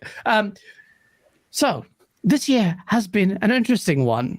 First of all, like just to sum it up very quickly, because we also took a look at what 2024 2024. I always happens. I always end up thinking of I'm already in 2024, the following year. This year's been interesting. Who won? PlayStation or Xbox? How do you define winning?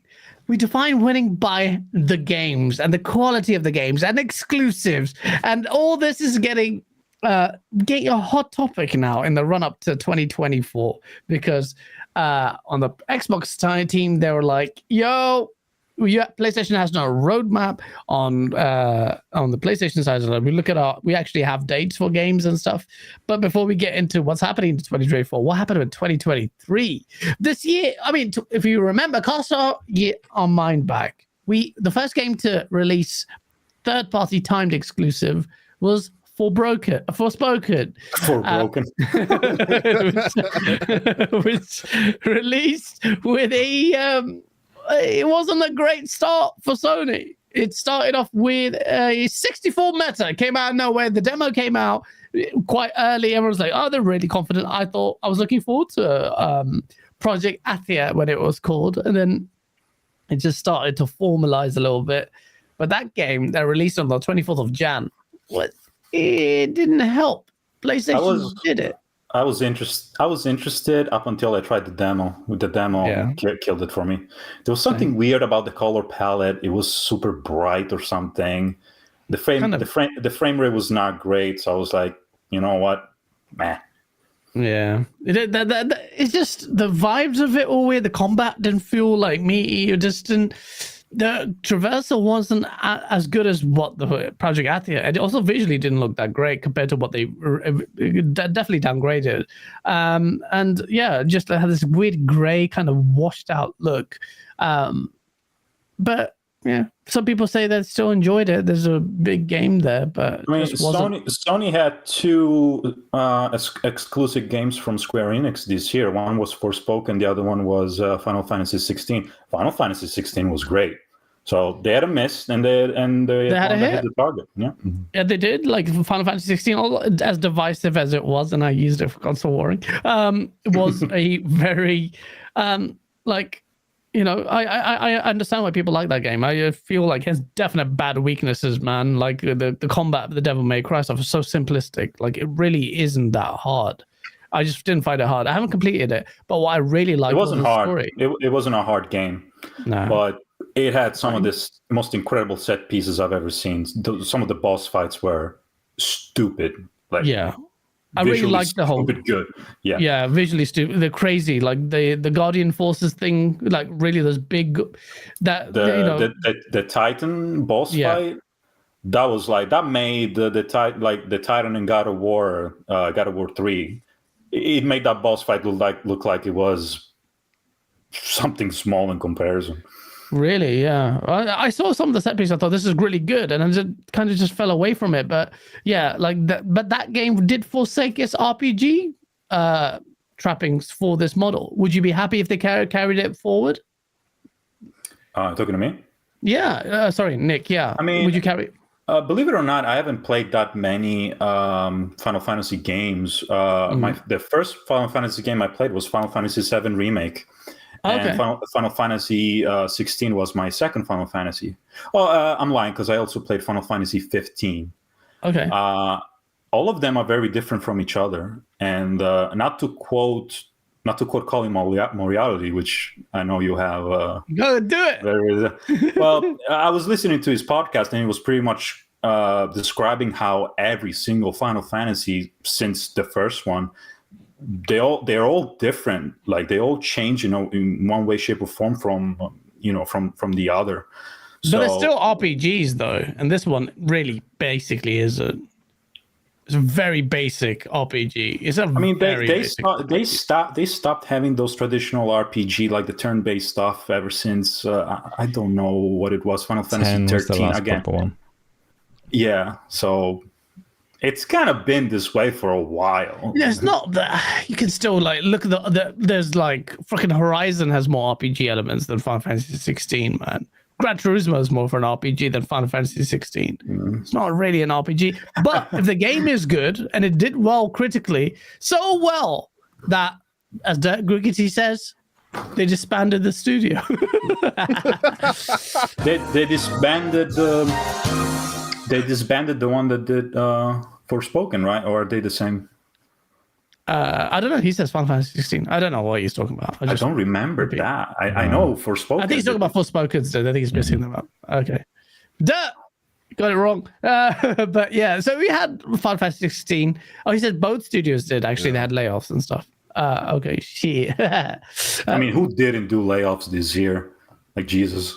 Is that everybody? Yeah, but Final Fantasy 16 as well. The chat is saying both studios were disbanded. Final Fantasy 16 studio disbanded. Oh shit! I mean, I don't know. Again, I don't know about Final Fantasy 16. I know for sure that Forspoken. I know for sure that the one from Forspoken, didn't end up well for them. But 16 should be fine. Source. studio that didn't disband, although the leader left, was Hi-Fi Rush. That came out, surprise hit for Microsoft and Xbox. 87 meta released the next following day after Forspoken, and surprised us all. And is coming from a Japanese studio, and they did this weird beat rhythm action game, doing weird and wonderful, like how PlayStation used to do, which is why I think people don't realize why Xbox guys hold it in higher esteem. Perhaps a lot of people didn't complete it. It's a niche game in that regard. It's a rhythm beat action game, but what a brilliant game. It's such a good game. And it did show the potential quality and diversity that Xbox can deliver if they execute properly. Yes.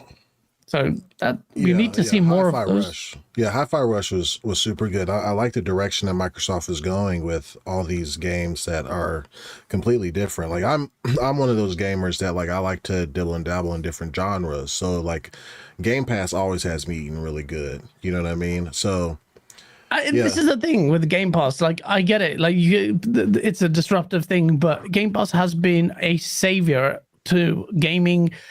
It has. And I know you hate Mike Rose for good old Nick. I don't hate the guy. You say he's a piece of shit. You called him a clown or something because he said the $70 mark was but that's Twitter terminology. We always use clown like it's nothing. So yeah, it's true. That was. I just thought it was a little bit like he went against like Ratchet and Clank, and he alluded that $70 was too much for the game or something like that. Like I don't know. I didn't like his comments, so. Yeah, I know you didn't. But yeah, like, I mean, Game Pass is, if they keep delivering this kind of quality, this is why I'm saying that nothing else, not everything on the Xbox or PlayStation has to be AAA. Right. Because the AAA model is just so antiquated in many ways as well, because they're not delivering the kind of quality mark to justify waiting for so long with spiraling budgets, because I'm not seeing quality in the right places. So Hi-Fi Rush was a beautiful thing. We also saw how Hogwarts Legacy came out and surprised everyone as the only multi-platform, whatever, third-party game, whatever. Best-selling game of the year. Yeah. So it's best-selling now. Mm-hmm. Is it? More than Call of Duty. Yeah. More than COD. That's insane. Hogwarts Legacy, the power of that IP, man, is insane. Well, they did something really unique in that. I remember watching a YouTube video when it first came out. I was like, why in the hell is it so engaging? Like, first of all, they got black haircuts right. I love it. Yeah. I'm on a streak to where, like, if I look at somebody playing a video game, like character creation, and the black haircuts aren't there, I'm not buying it. Because they have been trashed for so long. But they got the black haircuts right. And then, like, points of interest. Because we know we all got TikTok brain, right? The points of interest are anywhere between like 30 to 40 seconds between points of interest. So it always keeps you engaged, no matter where you fly, what direction you go. Yeah. There's something there for you to discover, and it's not boring either. There's no like real big fetch quest or anything like that. Like the game was really engaging, and it's always Team Slytherin, baby. Every day. Nice, Slytherin as well. Oh shit! Did you play that, Nick? Yeah, I finished it. I think the best thing of the game was the world building. Exploring Hogwarts and everything around the school was great. I wasn't super engaged in the story or like the side content, but just going around in that map and flying with the broom above the roofs, and it was beautiful. Yeah, I finished it. It was kind of long in the tooth at the end. It kind of overstayed its welcome, but I ended up finishing it. It's a good, competent retelling or imagination of Hogwarts and how you think of it. The whole school buzz and all the people there, the music, whimsical art style. It was really beautiful. I never got, because I'm not really a fan of that kind of open world bloat there, because I had a lot of those side quests. But it's something I would definitely go back if I had free time. Just sit down and play. It's a really good game. We had other games like Wo Long that surprised me. It was also on Game Pass that came out in March. And that was a great game. Microsoft got the marketing on it. I don't know how well it did. I hope it did well for them. It was a really good, just the game that I spent most time on apparently this year, which I was surprised. I thought it would be Halo Infinite. But yeah, Wo Long, really good game. And then we had a terrible game. And we all know what game that is. Yeah. It was fucking Redfall that came out and just shat on when Microsoft couldn't afford to take any else. Here comes Redfall, this absolute dog shit, horrendous, abusive game. I can't believe this game saw the light of day. I will never defend this game. It was such a shit game. And people, I see some guy like snap play blast or something, and it's just like, I thought, there's launch trailers, and I could play a launch trailer, but for all the other games, I've been going accolades trailer, and there isn't one for Redfall. I don't know what that's all about. there's no accolades trailer for Redfall. I wonder why. Bro, that game is so. Why are they still working on this game?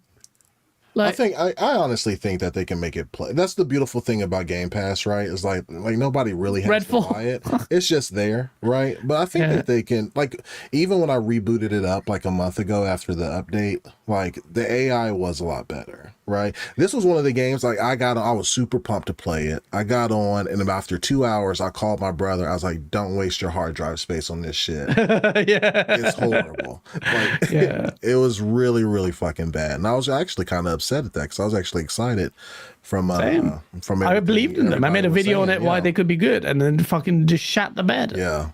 And then like the assets being like gigantic in some places, and you got the same black dude bloodied on the street like 3 blocks. So bad. Felt like a game like someone made with Unreal Engine, except if Unreal Engine was shit, because the game looked visually terrible. AI was non-existent. Textures weren't loading anywhere. The fucking even mission structure was a joke. Like, go find this thing. We won't tell you where. It's generally around here. Find this thing. Open this fucking generator. Turn it on. It's like, this is horrible.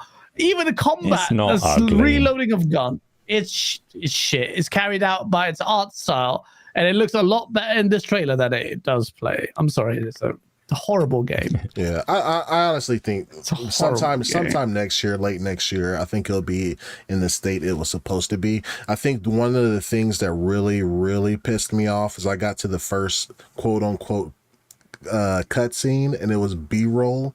I was like, slides. Yes. Yeah. I was like, the fuck is this? I think that's the moment I turned it off, and I was like, nope. No, bro, slides, and even the slides had LOD bugs in it. How you fucking put me a slide for this story? It's a static thing. Well, it's 3D, and it's still fucking LOD bug. It's loading textures in that. Fucking terrible. Brian E says Redfall has proved that you can make any game look interesting with a handful of select gameplay clips. Yeah, it was bad. Well, Redfall got better though. It's a lot better now. But what about Forspoken? Did that get better? Splendiferous with the 5 question marks. I don't know. I can tell you Forspoken is a better game. Yeah, I mean, Forspoken came out and everybody made fun of it, and then Redfall came out and made Forspoken look like it was actually a decent game. Yeah, I know, it's true. No, the thing about, obviously, I mean, I obviously didn't play the game. I think the damage that Redfall did was like, Xbox was already coming out of a pretty bad year with 2022. Then you had Hi-Fi Rush, which was great. And you were like, oh, okay, we are in for something. And then Redfall came out and it killed the momentum again. Yeah. And that's what they really Xbox. This is the thing, you can never relax with Xbox because you never get guaranteed wins. And leading to that, and I'll push it forward. We had Starfield. That was the big game.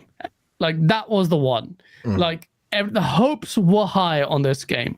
Great RPG, great Bethesda game, but it just didn't. It just critically fell short of what you had. Xbox tax arguments. You obviously had galvanized fan base that were, including myself, pitting their hopes on this title to really deliver Xbox's best game in years.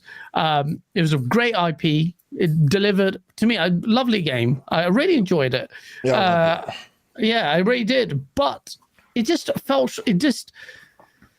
It made me side eye, or kind of like, I understand now why there's some Todd Howard like critics who will be a bit mindful of it, because I just feel like I've talked about this ad nauseum, but my review talks about it. But Starfield didn't hit as hard as it needed to as far as critically and in terms of gameplay. And I think Cyberpunk, with its updates and the new DLC, kind of put it in its place, which also says a lot. And even Cole Eastwood says it. But you know, it's a great RPG. God Emperor Suffocate's like, it did not fall short. Get the fuck out of here. Well, critically, it did fall short. And I think it's a great game, but it could have been a lot better. It was touted to be a lot better. I don't think critically it ever would have with the Xbox.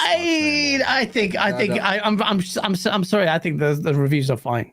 83 is a bit low because we had these divergent. The people who didn't get the review copies because Microsoft wanted to curate that and control that narrative, that's on Microsoft. But okay, they gave it 4 out of 10, and you got fucking Jim Sterling giving it 4 to be relevant. But like generally, it should be 80. I would say okay, fine. If 83 is absolutely fine for that game. There were some problems with that game, but it still did well. It sold well. On Steam, it's one of the best, biggest games we found out this week, like number 4, so whatever it is. It did really well on Steam. It sold loads of fucking hardware, all these controllers and limited edition shit. It was a big moment, big marketing beat that even exceeded Microsoft's expectations with the Game Pass subscriptions spiking way beyond their expectations. So it was really good, and ultimately it's a great game. It just wasn't what it needed to be. So it just, I don't know. Yeah, that's what's crazy. Abdel just said Ghost of Tsushima is an 83, right, and gets treated like a 93. But like, listen, like, and Starfield's an 83 too. I'm gonna let you know, like, straight up for everybody listening, like, Ghost of Tsushima is my favorite PlayStation game of the last 2 generations. Like, also and last. Like, I'm sorry. Go ahead. No, go ahead. No, I was just about to say that the most recent score for Ghost of Tsushima is actually, I think it's an 87 or an 88 for the director's cut. Yeah. Oh, for the DLC. Director's cut. Yeah. Yeah. Like, I don't give like appeal to authority as much as I used to as when I was a kid. Like, you know, when I was a kid and reading through Game Informer or whatever, like, these guys know what they talk about. You know what I mean? Like, I would never play Civ if I listen to that shit, because Civ is like one of my favorite games. You know what I mean? Like, play the game, you decide if you like it or not. I don't give a shit what the fucking Metacritic is on the game, unless I've played it and I was like, yeah, maybe so. But to me, Starfield's about a 90. Yeah. The only issue I have with Starfield is the traversal on planet. I really wish they would have added a rover, because I scoff that I have to fucking jetpack 1,200 meters to a point of interest. Yeah, that's it though. I heard they may be working on that, adding at least something, a vehicle.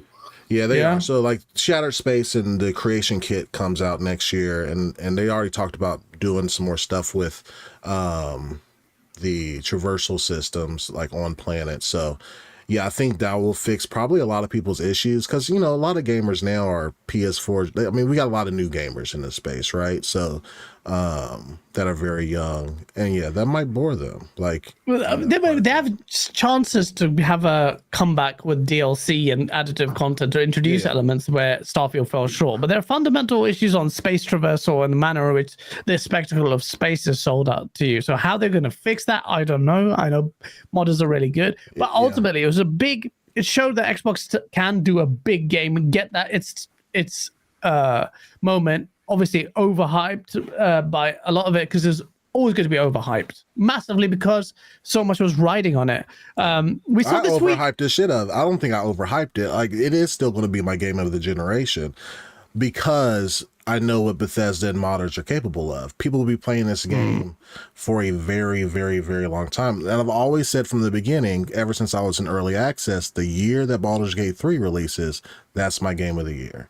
Because I've been playing that game for like the past 3 years, and then they finally came out with the whole all the acts and classes and races, and they kind of got overshadowed too, right? Like, you look at the dialogue options that you get with Baldur, and Larry, and they're fucking goats at this, man. Like, you get they're incredible. Yeah, it's incredible what that game does. Yeah. Everyone who, apart from Hoggy, everyone who plays this game said this game's fucking insane. Like, Dude, even it's Fonz. nuts. And I'm lucky to get this because it's like, yo, everyone is talking about it. I see videos on it and I'm like, this sounds too good to be true. Like, how many variants to this mission? Like, people, the first mission with the orcs and stuff, they're doing all this shit. Like, what the fuck is going on? You saw the video that was shared on Twitter. There was the girl that was explaining all the girl. ways to, Yeah. I was looking at that. I was like, "What the fuck?" Yeah, I was playing this game with my wife, and I was telling her, like, this game must have been a bitch to code. Like, yeah. But that's the thing, man. Like, all those devs have, even, you know, I forgot his name. Blaze.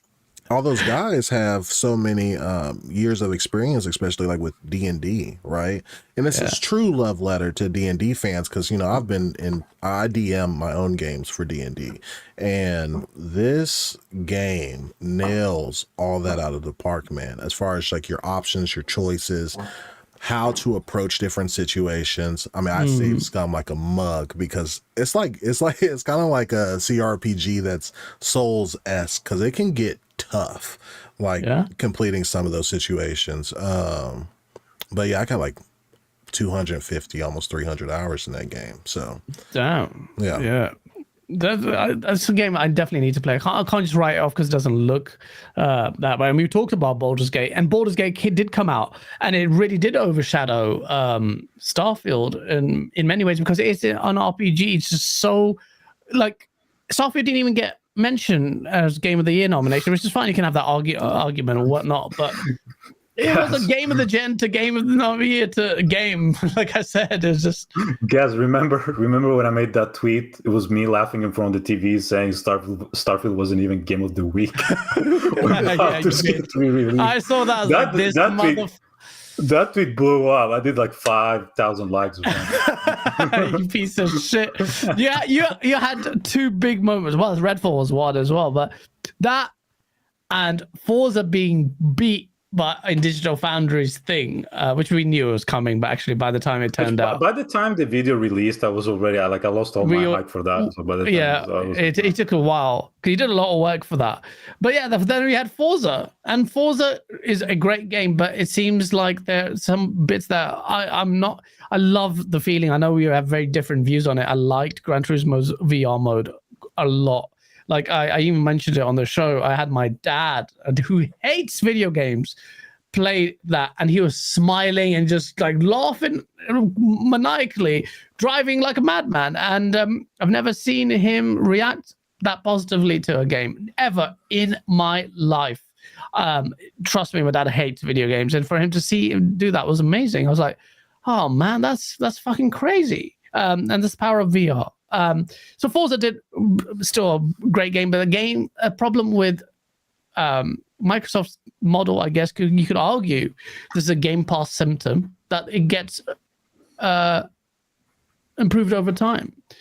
And even what's it called? John Lindemann said that this game is incomplete in many ways. And me and Colt agreed to that. Some of the things that they handled, the manner in which they handled the career mode was horrendous. So, Destin is there in the chat. It's almost like my Forza versus GT video wasn't B or something. Wasn't bullshit or something. Destin, you fucking didn't even get it right with the color correction, or you fucked it up at the start. I made so many comparison little clips. Yeah, I don't blame you. But you know what? But you know what? Why I was doing it? It's like, you know, I played 85 hours of Gran Turismo, and I was looking at the promotional material for Forza, and it really didn't look better to me than GT. And a lot of the Forza fanboys were like, "Oh, GT's dead. You know, Forza's going to destroy it and stuff like that." But they were being really cocky, and I was like, you know what?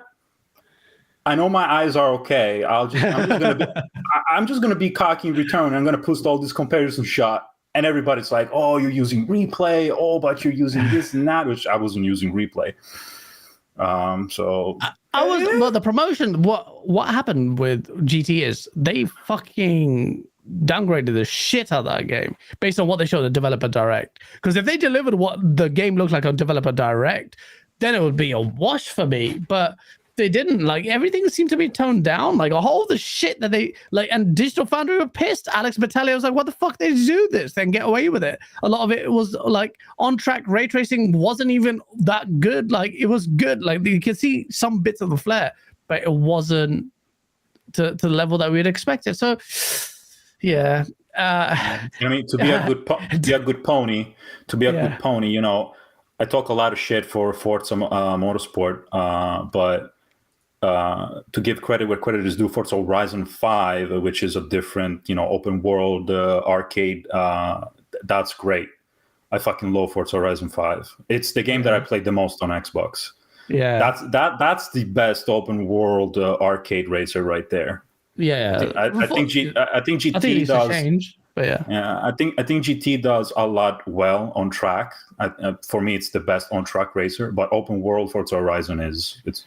Yeah, there's nothing that comes close. Just because, yes, it's my fault. Forza had a bug that destroyed the game's visual. Yes, it is your fault, actually. Yeah, Forza Horizon 5, yeah, is definitely there. Forza Horizon 6 or whatever it's called needs to change the game a little bit.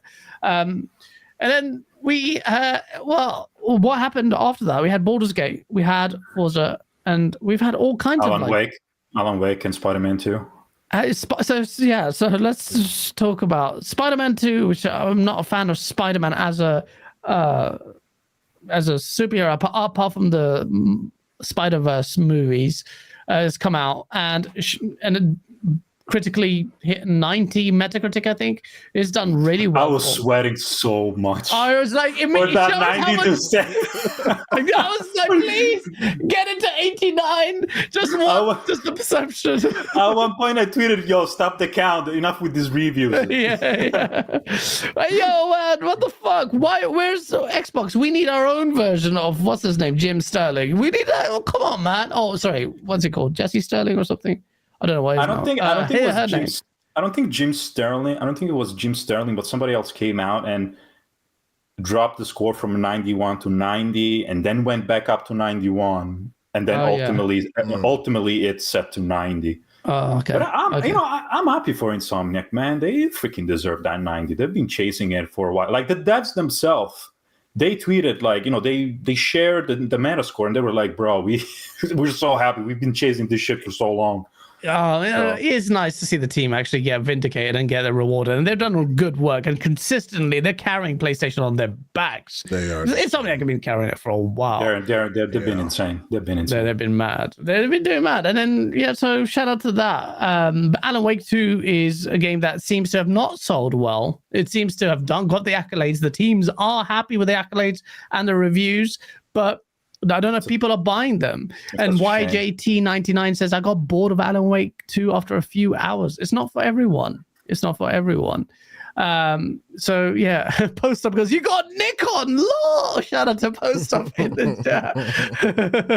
I love Post Up. I give him a lot of shit on Twitter, but I think he's a great guy. He's a great guy, man. Like, it's brilliant. So yeah, let me read these super chats before we just quickly talk about what's incoming or in 2024. We've got Gamer by Choice with the $5 super chat. I bought PS5 in September 2021. Did not open it until January of this year. So do sales really matter? I would say engagement is better than measurement. That is a very odd choice that you bought it in September 2021. I would say it's a very small. Percentage of the users that does that. Yeah, gamer. I don't think most people did that unless you're talking scalpers, in which case fine. But I think you'd still, it's not there for the scalpers now. A silent cipher shout out to be remembered because the watch he got looked like something from a Cracker Jack box. I'm talking about Uni's watch. Don't be harsh, man. It just looked. Everyone liked it after the fact until bloody Nib destroyed it with his analysis. Splendiferous, I've just fucked it up. I have gone to your profile and said, "Oh, there it is." Thank you for the $5 super chat. The blows that Sony will have to absorb in the future will determine if they will be able to recover. They will recover. They will sell consoles and won't be able to pay their devs.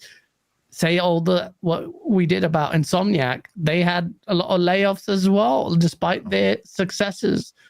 I know everyone had layoffs, but it goes to show like how close Profitability, man, Nick. Come on, Nicola. I had to do that. That was Insomniac has layoffs after releasing a 90 meta game that supposedly sold really well. Like, I mean, like we don't know the details of the layoffs. Yeah, I know. The game release, they could have just sent a couple of contractors home. Like we don't know who they. A couple of contractors home is fine. They were happy. So We're talking about closing a studio fired. too. Yeah. It could be the janitor, you know. It could be the Nick was there saying it was the janitor who's got fired. Clip it. Silent Cypher with the $2 super chat. Thanks for the show and continued content. Thank you for your support as well, man. Shout out to Silent Cypher being a member for as well for ages and one of the earliest supporters of our channel, man. Shout out to you. Spartan661, thank you for the $5 super chat. Sony relies on third parties to make sales. Ponies don't buy games. The casuals buy consoles and one third-party game. Gamers buy what they want to play. Sony is relying heavily on third parties, and we're going to talk about what their strategy is for 2024, which seems to be almost wholly third party. Just James 93, thank you. We remember for 2 months. He says, "Hi guys, happy New Year. 2023 is almost over. Here's to another successful year on Xbox in 2024. What do you guys want to happen that won't happen? What do you guys want to happen that won't happen?" I'll tell you what's going to, what Nick Marseille wants to happen that won't happen. He only has one day. It is the PlayStation Secret Showcase. Fuck that shit, because that shit is a fail. It is dead. The dream. Colin Moriarty, you're talking some fuck you, Colin. Suck mine. Where is it? Where is the showcase? Hey, Nick, man, you've got exactly 24 hours. I'm not the one that thought that this guy was going to be another secret. I mean, I know I was not sharing and propagating that idea. I know other people's did. And you know how pissed I was at the showcase that they had at the beginning of the year. Yeah, you were loving that. You were loving it. I was cracking up. I bitched about that showcase for like I think 2 weeks straight. Yeah, you even said that it put you in such a bad mood. Like you don't even enjoy playing games at the moment because it's just so shit. When they opened that show with fucking Baby Step or whatever the name is, the mood was completely. That really set the tone. I wasted my time. I know exactly how you feel because as an Xbox guy, I've been in that situation multiple times. So the pain that you feel was so justified. I'm sorry, it was justified. The cockiness anytime I vouch for PlayStation fucks it up. I vouched for the showcase. I said they will molest Xbox potentially with this showcase. That's why you need to stop doing that. And I said on social media, the Last of Us factions from Naughty Dog, the multiplayer will be incredible. And that's the biggest mishap that Naughty Dog has done ever. Maybe in their entire history. And that is a big one. We have to talk about Baby Steps. As Baby Steps is playing on screen, this game looks fucking... What the fuck? Where is this game from?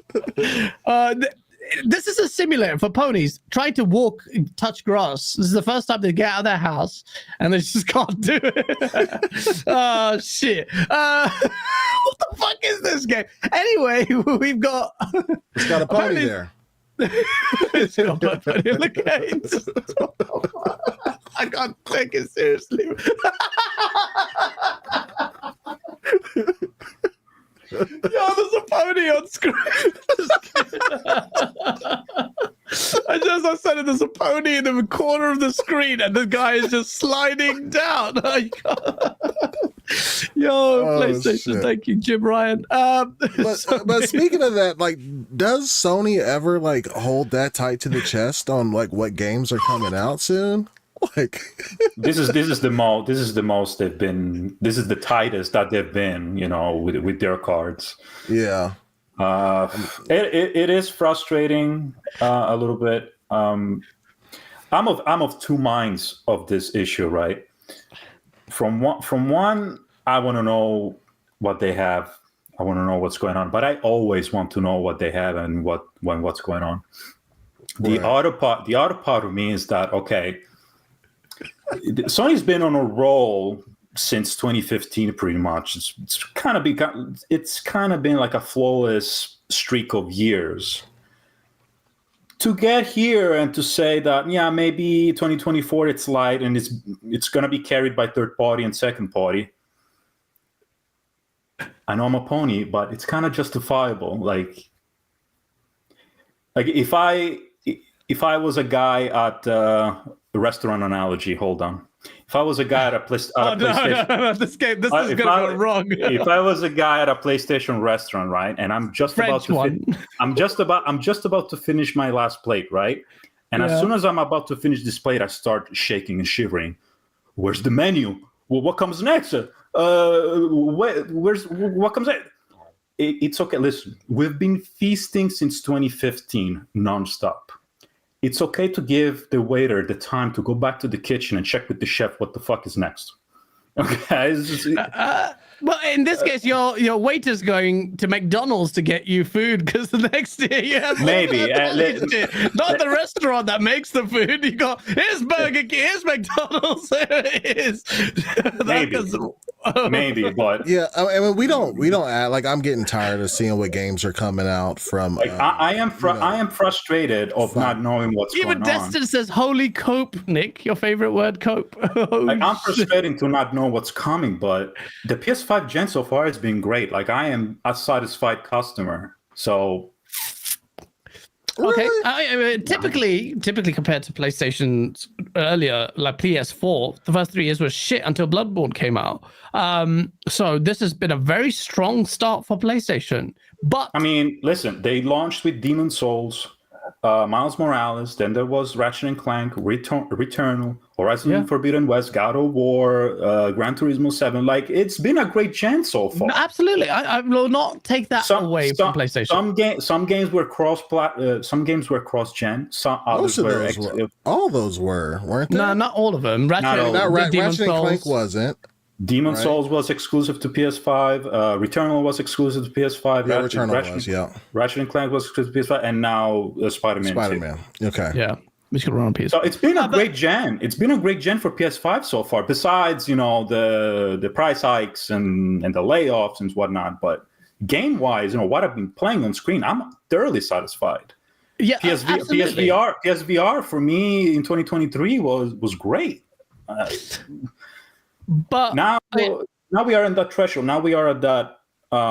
This is where the challenges happen, Nick. Yeah, I mean, now everything that came before was still the work of what Sean Layden has done, or exactly. Yes. Now we got to see what Herman Holst is cooking.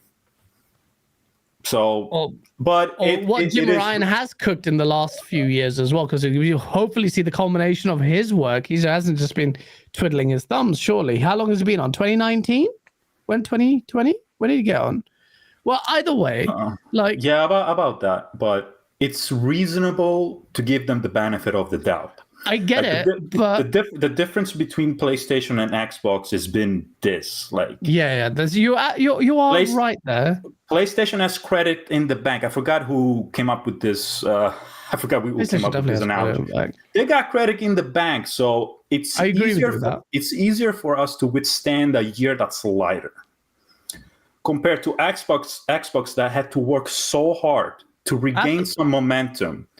So when 2022 happened and they lost all that momentum, like, it's an uphill for Xbox. It's an uphill battle right now compared to PlayStation. I mean, it is. I don't think I'm being unreasonable in what I'm saying right now. Yeah, no, I would not disagree with you. PlayStation deserves to have a year where its first party gets to cook a little bit, but I will say it's going to happen at some point, just naturally. Like, but I feel like you have to reload the gun. Xbox has been reloading the gun for a while. So I mean that's true, but PlayStation has made and this is where I find it laughable. I shared that list of Red Dragon's horrendous list, and it's not even that horrendous when you look at it substantively, because the last one looks really good to me. The only thing that was kind of out of place was the headset. I don't know why the headset had done this, but you put the headset in there, and Foam Stars. I don't know if that's going to be a really good one. That's a bit laughable, but even Helldivers too. Like Helldivers is going to be good on PC, but PlayStation guys aren't buying that shit, man. They're not. I mean, whether or not they buy it or not is a different argument. It's a question of, will it be a good game? And I think, Helldivers looks like it could be solid. Helldivers looks like a game that's going to be like 78 to 81 meta on Metacritic. I think. We'll see. Game Pass. So you've got. So random. You've got Helldivers. You've got The Last Ronin. You've got Final Fantasy Rebirth, and they're all third parties. Yeah, like whatever. Oh well, apart from Helldivers. Some of them are second party. Like Sony publishes them. Like Stellar Blade. That's like pretty much second party. Like they have the rights of publishing. Yeah, so right. To the same degree that Bloodborne is, the relationship that Stellar Blade has to Sony is the same one that Bloodborne has to Sony. No, maybe not. Maybe I'm saying some nonsense. Speaking of, like you said, Rise of the Ronin. I'm sorry. Go ahead. Sorry. Yeah, we say about Rise of the Ronin. You don't think that looks good? No, a lot of people say they don't. do, but I just found out that it releases the same damn day as Dragon's Dogma, and it's going to get destroyed. Yeah, by Dragon's Dogma. It might do. Even critically. Wait, which one? Rise of the Ronin. Yeah. Oh, Rise of the Ronin. Yeah. Yeah. So it might get buried. Dragon's Dogma looks insane. And look, you can say that they have goodwill in the bank to allow that to happen. Fine. But what about the showcase? Because that's showing you the future. Surely you can, fine, you have a light year on PlayStation, but if you have another showcase where they don't show off, the pressure on Nick for them to show something really impressive is increased tremendously. Yeah. Because this year you waited, let's be honest, you waited 2-3 years for a big state of play, and that fucked up this year. So that's a year. It was a year and a half for year and a half. Okay. Picture. Last year, a year and a half. A lot of people will be dying to find out what's happening. You get a shit showcase, and then you've got this year coming in. You've got to run on a lot of second and third party titles. And are you saying that PlayStation has enough goodwill built in the bank for you to have another lukewarm showcase? Or do you agree that they should have to go? Because my view is they have to go fucking big. And if they don't go big, I will take the piss. I would rinse the shit out of them, just like I would for Xbox. No. I agree that they need to go big. But the fact that they haven't done it yet, it could be a multitude of reasons. Like, for example, for 2024, they may feel confident, with the second party and third party. We're good with that. And we are going to do a showcase, I don't know, in the fall of 2024. But I don't want to be the guy that's like, wait for next year for this, wait for next year for that. But you're sounding like it. Fine. I mean, it's the first time, I guess, that I'm doing it. It is true, though. But that's potentially. All this could change. They're going to have a great showcase drop out of nowhere. Well, they just did have a great showcase, guys. With the Insomniac leaks, we know Insomniac's roadmap till 2035. What pissed me off about that? Like, out of all the studios that you can hack, you picked Insomniac. Like, there's other, I don't know. No, it's bad. I mean, no, it's bad. No, it's all bad equally. Yeah. What I'm really eager to know about Sony and their roadmap is what Bend is doing. What Bluepoint is doing, well, of course, what Naughty Dog is doing, because there's a bunch of studios that already release games and they're still kind of fresh. So you're like, okay, well, let's give them some time. But yeah, Band definitely, Sucker Punch. Come on, show me that Ghost of Tsushima too. Like, what are you waiting for? Bluepoint, whatever your new IP is, and Naughty Dog. For me, those are like urgent at this point. So. Please show it to me in 2024. if those games release anytime in 2025, 2026, I don't see why you cannot announce them in 2024. So look, I know you, man. I know you, Nick. I know you better than most people. I know you because you're like me.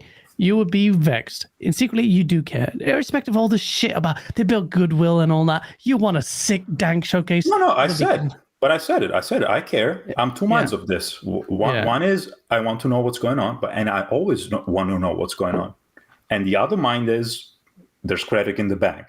Credit in the bank for releases, but credit in the bank for showcase roadmap, show us what's in the future. There's two different things. And I think in that sense, PlayStation's going to... Persona is going to be fucking torn now that Last of Us Factions is cancelled.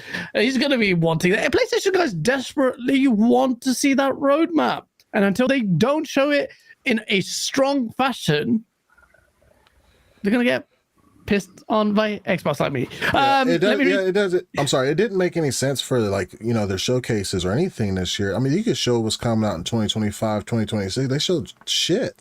They showed Concord and Fair Game, but those are CGI trailers. You know what I mean? Marathon as well, but yeah. Yeah, but I mean, come on. I like the trailer. Look, this could be good games as well. We laugh at gas, because ponies hate gas, but I like gas, but that might be PlayStation, PC get day one games. But yeah, it's hard to get excited about gas games, though. Yeah. It's hard to get excited about gas games unless it's a traditional IP, only due to gas games are hard to keep going. You know what I mean? They have to keep what's that jingling? Oh, that's my dog. The dog. God bless her. I thought Santa was coming back to take the gifts, man. It's really hard to develop a gas game that's going to have longevity, man. So whenever I see a new gas game come out, I'll look at it, try it out, but I'm not overly excited for one. It's going to be saturated market, but PlayStation desperate to do that. I think that's a good place for PlayStation to be in. The PlayStation guys will not think that, though, which is what makes it so beautiful. Champagne Supernova, let me do these super chats with a $5 super chat. Guys, please keep an eye on the runtime of the show. I don't want to miss the secret end of the year PlayStation showcase Colin hinted at. #source. So we've got just over 24 hours. Actually, Champagne Supernova, you're in Australia, so you've got 40 minutes, I think, until you run out of time. It might happen. Anthony Capello with a $20 Canadian. Everyone is wondering, why are they not making Bloodborne 2? They don't have the skills. From Software made 90% of that game, and we have seen countless Souls-like games fail without them. Sony isn't that good. Get over it. I mean, that may be true, but Sony has 2 From Software exclusives under their belt, Demon's Souls and Bloodborne. Xbox has 0. So, well, actually, you mean Souls games? But Xbox does have exclusives from Software. Although are you talking about Sekiro?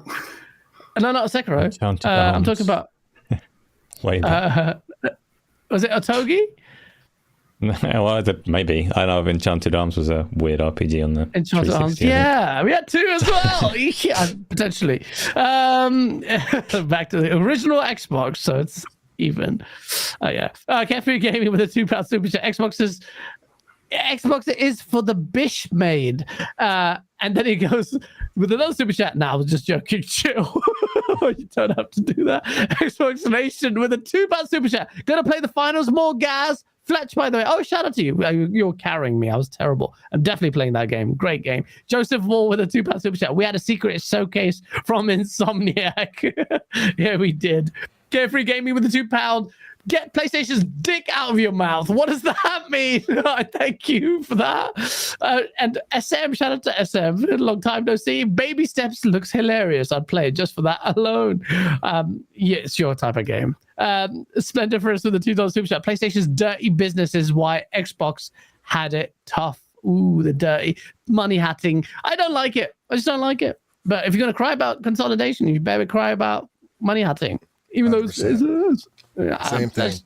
I don't understand why Colin has Ray Charles glasses on for that. It's the kind of two different things, but I don't know. You just essentially deprive. It's a rabbit hole right there. Yeah, we'll go on for ages on that tangent. So yeah, Spartan661 with a $2 super chat. But buy an Xbox if you want your game. If you want to play games, PlayStation sucks. Well, buy an Xbox if you want to play games. PlayStation sucks. It's just generally just buy Xbox. Confused me there. Thirsty Pringles with a $2 super chat. Wasn't Bend turned into Naughty Dog support? Don't think so. Don't think so. Jay there was lots Rember... that they had because Days Gone 2 was cancelled, but they are supposedly working on something of their own. Are they? Okay, we'll see what's it's a new open world IP as far as I understand. A new open world IP. Okay. Jay Remember with the $10 super chat. When are we going to address the elephant in the room? Microsoft took Sony's two biggest partners, not named Square Enix, away. Change is happening right before our eyes. Two biggest partners. Who are they? Who's he alluding to? Activision. Yeah. Call of Duty and Activision. Mm-hmm. As one of them, yeah. And whether you'd consider Bethesda and Starfield to be their second biggest, I wouldn't myself, but... Okay. What are you drinking? Because he's on this podcast. He's got a good cap. Classy. He's on classy. Posh piece of shit. Joseph with a £2 super chat. Colt's hairline is butters. What are you talking about, Joseph? What the fuck? So random, bruv.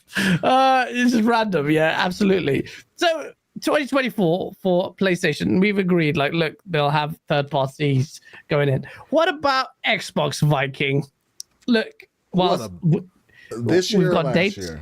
No. I mean, this year we kind of summed up, but next year, 2024 is coming. This is the future horizon. Well, PlayStation, with their third parties, we have dates and we have something quite clear kind of roadmap as far as their third parties are concerned. With PlayStation. Xbox, do we even have that? I mean, we have Q1 for Stalker, right? And I think what they want to do, and this is like kind of me being optimistic about it, is first of all, can I go back to 2023 really quick? Because we talked about the games that were released, but we don't talk about, I think Risk It put something out there like Game Pass added $9,000 worth of value in 2023 into Game Pass, right?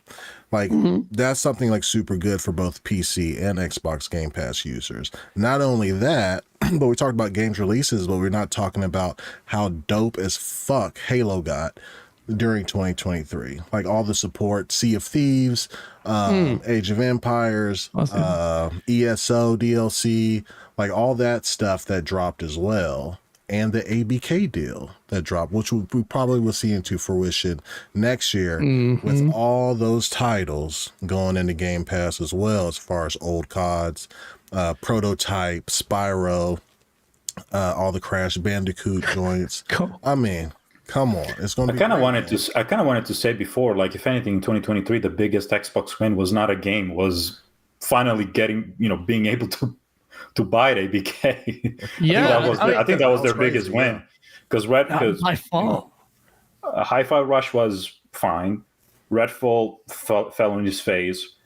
Starfield was okay. It just didn't live up to the hype, and Forza got beat by a 2022 other racer. So. Holy shit. I thought Forza was fine. And Starfield's great, man. Like Starfield is. I don't doubt it.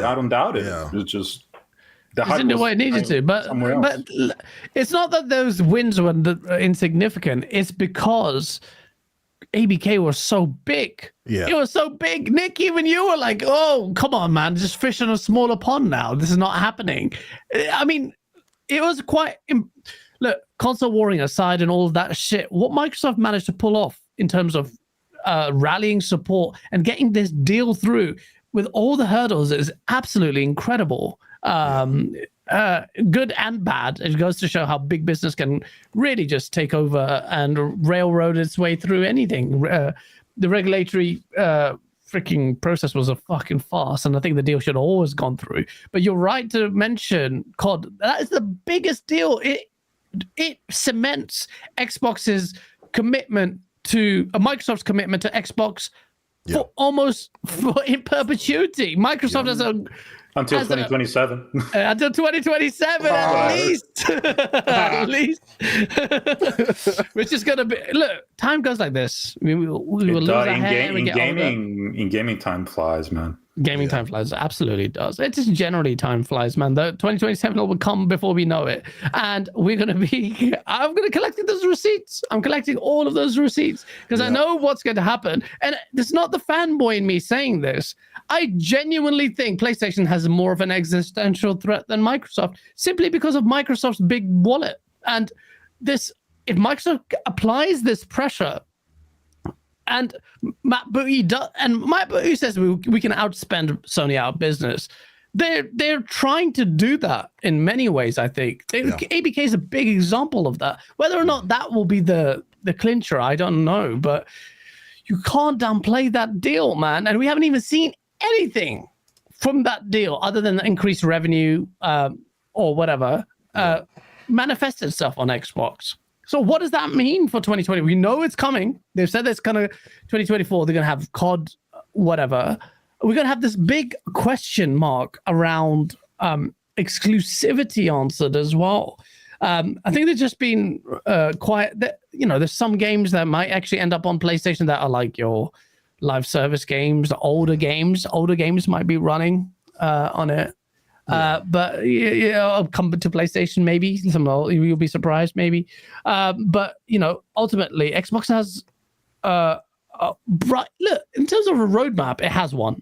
Like all these games, they're not gas heavy. They're not. They're striking at the heart of what people said Game Pass would end up being, and and that's great. We've got 2 big games coming out next year. But how big they will be, I don't know. But Hellblade 2 is a significant one.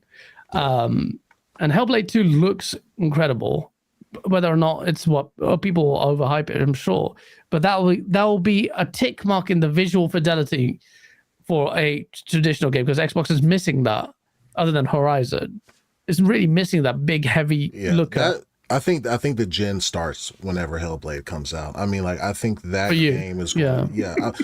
I think the graphical fidelity. No, Nick was going to say, I'm saving you there. No, because I heard that before for other games, but not for me though. Not for me. I'm up for Hellblade. I mean, that's like, third person adventure. Like, I love the Hellblade 1. That's up my alley. Yeah, I think the gen, like, graphical fidelity. I mean, it kind of started with Alan Wake too, because that game looks from what I've seen. Phenomenal looking game, man. One of the best looking games, if not the best looking game I've played. Yeah. Oh, and can I go back to 2023 real quick? Go for it. It's been a crazy ass year, man. I'm not trying. We're still in 2023. That's true.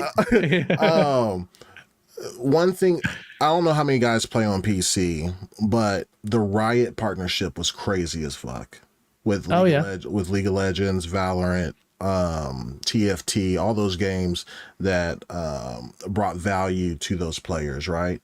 And the birth of the handheld for Game Pass, man. When you had your partners like ROG and you had like the Legion Go and stuff like that, like that was pretty fucking dope. I know you got your Steam Deck, you had your Steam Deck beforehand, but natively these Windows handhelds kind of changed the game, especially for me. I play all my indie titles like from Game Pass on my ROG Ally. I mean, even like my trip back from Norway to the States, I played Starfield the whole time, man. And it was great. Yeah. I mean, absolutely. That's just more indicative of how the industry's changing as well. Like we saw that these big players in the mobile space really kind of put pressure on Nintendo, actually, on what they do with their console, even though they'll be fine. We know they'll be fine. Yeah. But I feel like they do feel a little bit of that pressure. But yeah, absolutely, you can't take that away. And that was one of the reasons why PC Game Pass did see quite a big growth and why they are seeing growth. Can't take Riot away from it. But the future of Xbox, I mean, as an Xbox fan, it looks really good to me. Hellblade 2 just looks stunning. I'm a fan of Hellblade 1. What else is coming in 2024? Avowed. Avowed, yep. Avowed is one where like it doesn't look visually spectacular, but you know Obsidian's games, and actually need to go back and complete Outer Worlds. Man. Obsidian puts in work. They don't really miss at all. So I'm really. But you said that with Arcane, but Arcane Leon, I don't know, Arcane Austin, sorry, and they didn't deliver. You know, we thought that CD Projekt Red never missed, the Arcane never missed, the Naughty Dog never missed. I mean, absolutely, things happen. So not saying that Avowed is going to be a disaster. It's probably going to be okay, but I agree with you, and I've said that I think in last week's show. It's like we always say that, but one thing that's cemented, including Rockstar, but they're just something special. If anyone deserves the benefit of the doubt, but anyone can miss. So this is why the run up to next year is so exciting, because I think you will see some surprise from PlayStation. I think you'll see some surprise from Xbox as well with their games.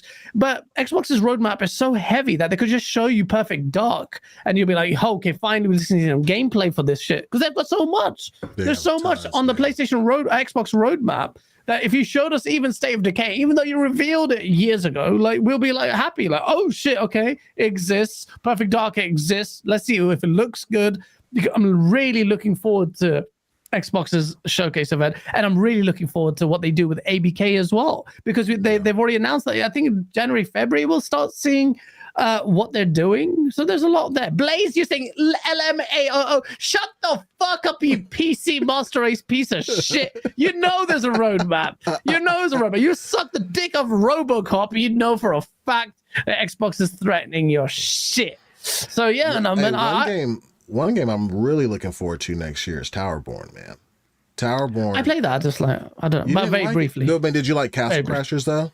I liked Castle Crashers to a certain degree, but it's not for me. It was not for me. I think Towerborn's going to be a hit, man. I played it. I was like, what is this? It's not really that exciting. No. And then the developer was behind me at Gamescom. I was like, shit. I felt so bad. Yeah. I was like, this is kind of shit. And I just look at him. I was like, that's gonna be awkward. Sorry. It's kind of my type of game, especially playing with three other friends, man. I think it's gonna be a big success, man. Like for people who like that genre.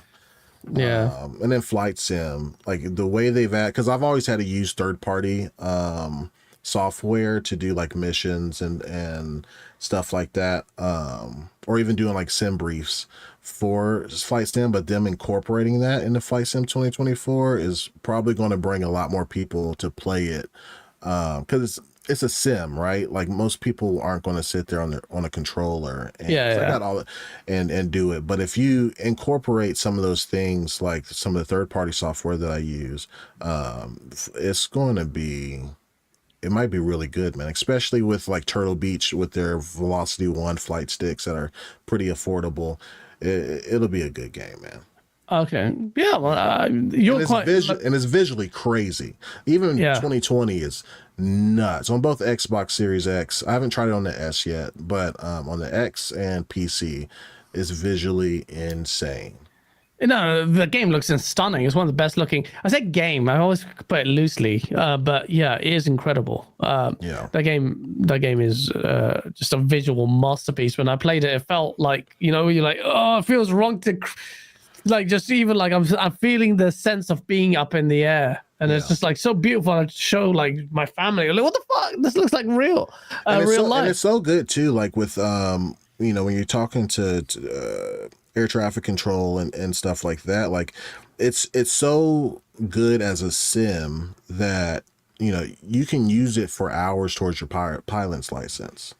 I know the people to do that. There's a massive community of flight sim players. I saw that when they were announcing it, the PC guys who've been playing for years, and the people, they have like meta versions of little story, but like delivering, like they have a radio tower, they're talking to people. Like it's just so cool. It's not for me, but it's definitely really cool. And it goes to show, and someone, Tim Purr says Xbox has a variety, and I think that's where PlayStation needs to strive for. I know, Nick, you were saying actually PlayStation does have variety, because you were mentioning Astro Cyborg.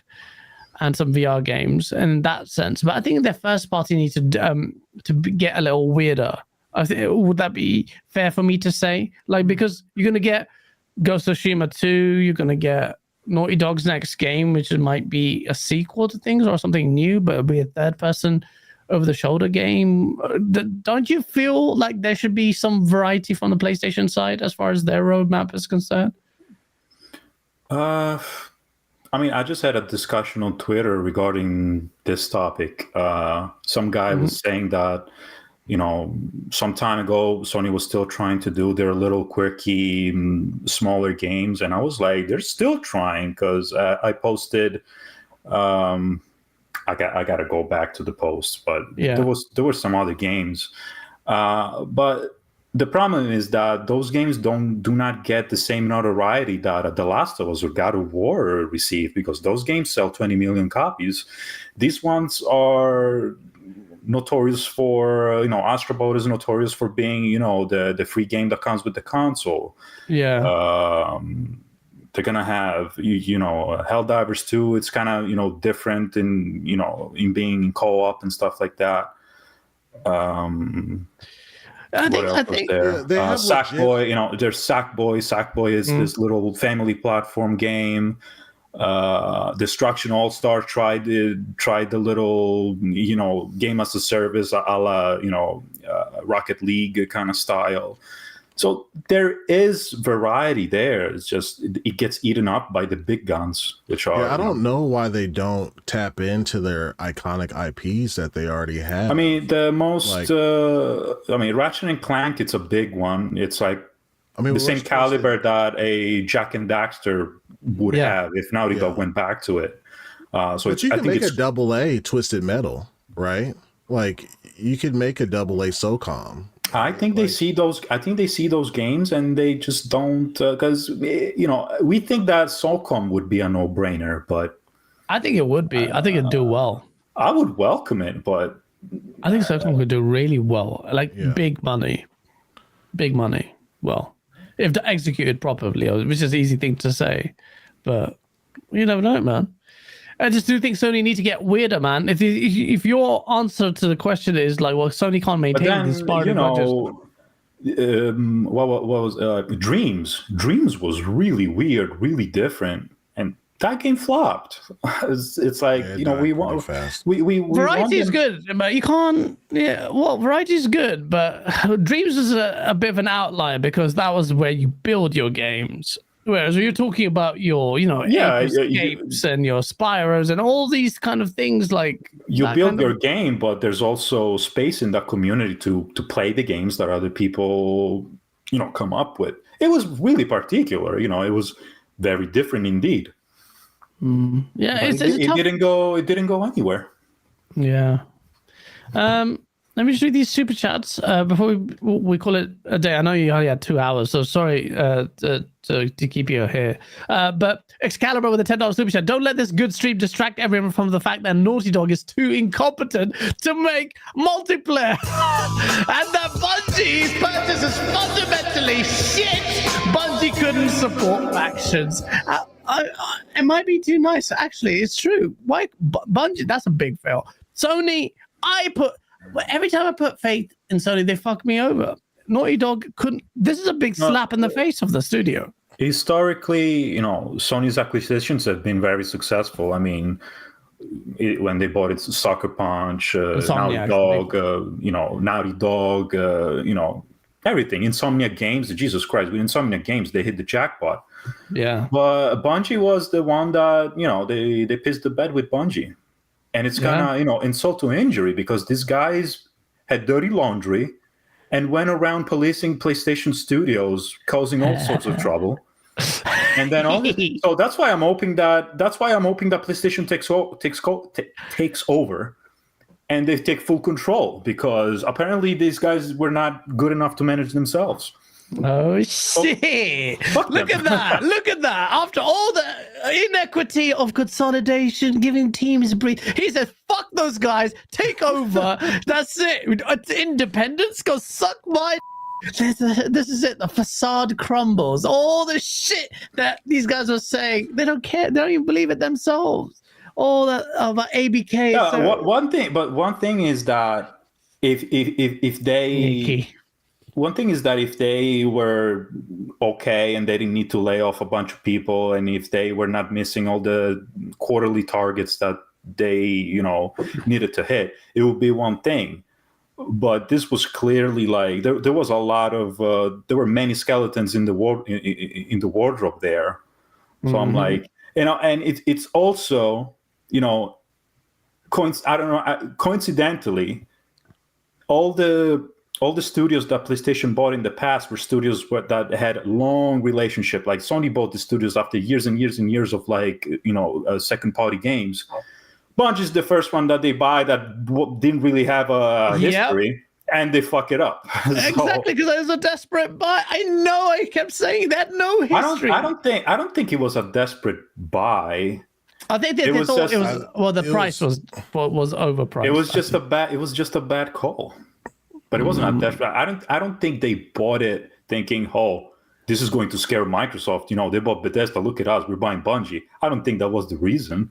They needed the live service game, people, and they got the wrong ones. I'm sorry. Oh shit! You heard it here. They got the wrong ones. 3 billion were down the toilet. Fuck. That's Sorry, nice. Nick. I'm such a dick. Smart661 with the $5 super chat. It's okay. Just breathe. Sony can do something. They just don't want to. Sony's being difficult. Xbox is more reliable, and their products are better. I'm not going to dwell on that because then I don't know. They would sell better if the product was better. Smart and word that better, so I can latch on to some console warring there. But yeah, Tom909 with a £2 super chat. We need Ace's opinion on all of this. I know Ace's opinion already. It's like, meh. He doesn't care. Acer, going into 2024 to wrap it up. Oh my god!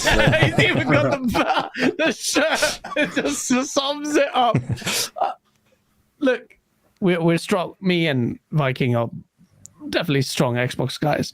Nick is definitely a strong PlayStation guy. You're a freaking weirdo. So tell us, where is Xbox and PlayStation 2024? What's your perception of how these two platforms will perform and what you can expect from these two platforms? Don't give me a weird answer like games. Really honest, I think you're properly like odd people for looking at it through that lens in the first place. 2024 is not about Xbox and PlayStation. What's wrong with you? It's about me. It's all about me. And what does next year look like for me? I'm absolutely ferociously looking forwards to Dragon's Dogma 2. That's going to be a phenomenal game that comes out, and that's going to make ripples and waves and change the industry in certain ways, in the way that like Elden Ring had a ripple effect and led to an interface-free avatar. Yeah, it's a big deal, that one. It's going to change how open world games are delivered, I think.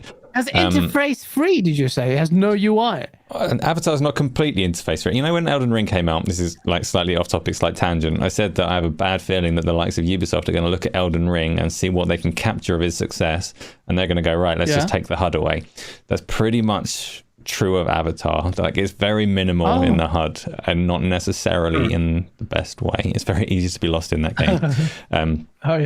But Dragon's Dogma 2 is going to be the one that they're looking at next, going, what can we take from Dragon's Dogma 2? Like, how can we have like riding ogres in the next Assassin's Creed and all this kind of dynamic emergent stuff that's going on in that game? Looks phenomenal. For me, the only game that, like, Dragon's Dogma is going to be Game of the Year next year, but the game that I have to play next year is Final Fantasy Rebirth, just because I'm already hooked into that series. So that's already got me and I can't let it go. Those are things that I'm looking forward to. I'm really, really pleased. I've got to say it because we haven't mentioned it all show, but I'm really pleased with the little resurgence in VR that's going on at the moment. I don't think that will carry on into 2024, but if it just leads to like a handful of games, then that's exciting for me. And the Quest 3 is doing well in that regard. PlayStation VR 2 has been the lack of any VR in the Insomniac roadmap is like concerning in terms of Sony support. There'll still be bits and pieces for that device as well though, so that's what I want. And then there's probably a Switch 2 somewhere along the way. Like, that's a big deal. So you like, what's it for PlayStation and Xbox? It's probably a Switch 2, like an actual genuine new console that's gonna potentially shake things up quite a lot. So that's what's interesting next year through the lens of me. It's a good lens. The Switch 2 is going to suck a lot of air out of 2024. Yeah, it could actually. That would be a pretty big deal. It's gonna freaking. How can we devote so much time? What's the software that's gonna release with that? It's gonna be a weird one. Yeah. But we Hopefully it's backward compatible. I mean, all signs point that it's going to be, but if it's not, it will.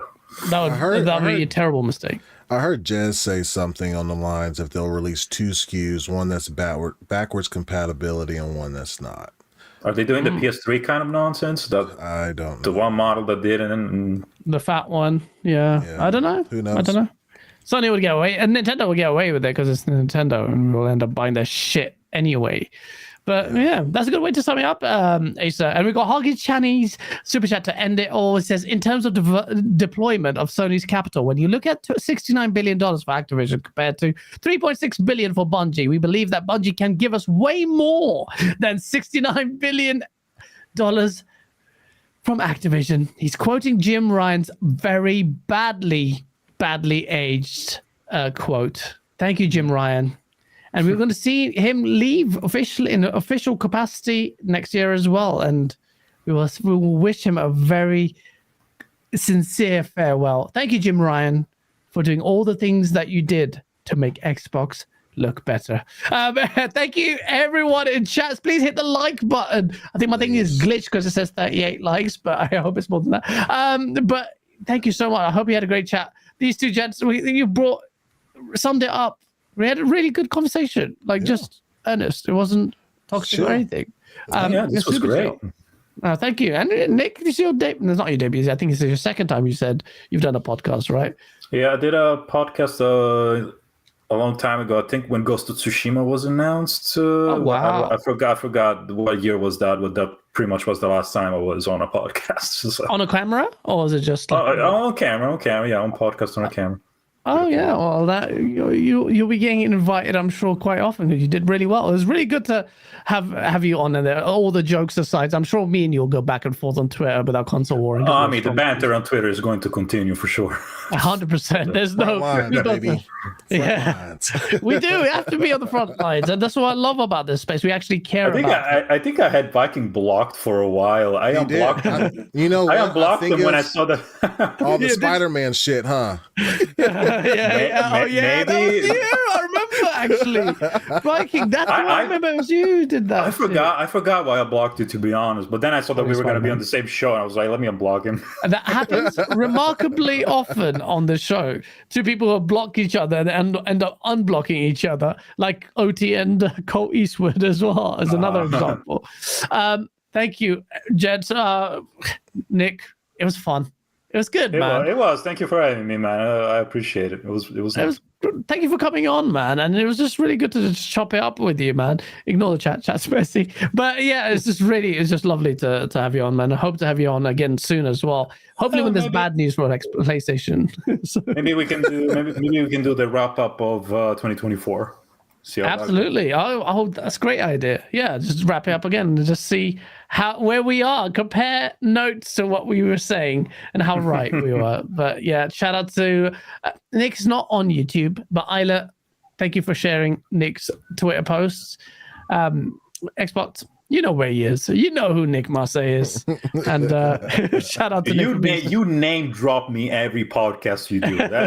There's at least you mention me. At least once. At least once, man. I know you're watching. That's why you put it there. I'm like, you're watching. I have to address it to the pony. This has to happen. But mad love to you, man. Thank you so much for coming on. So shout out to Nick. You ever just put your hearts in chat for Nick, man. And last but certainly not least, I Viking. I haven't been paying attention to the chat, so I don't know how harsh they were towards me. So they were actually all right. There were some ponies in chat as well. They're going back and forth. They're just arguing with each other mostly. I always see that. I'm like, what the? I can't even look at chat because it's like war, console wars, and that's what I like. And a lot of Xbox guys complain like your chat is full of ponies, but I was like, it's good to see, just fight each other, just do it. Just let them do a little bit. But last but certainly not least, it's Black Viking, who is on to his rise. You can shout out to you, man. That is so good to have you on here. Man, debut perfect. And all to end the year.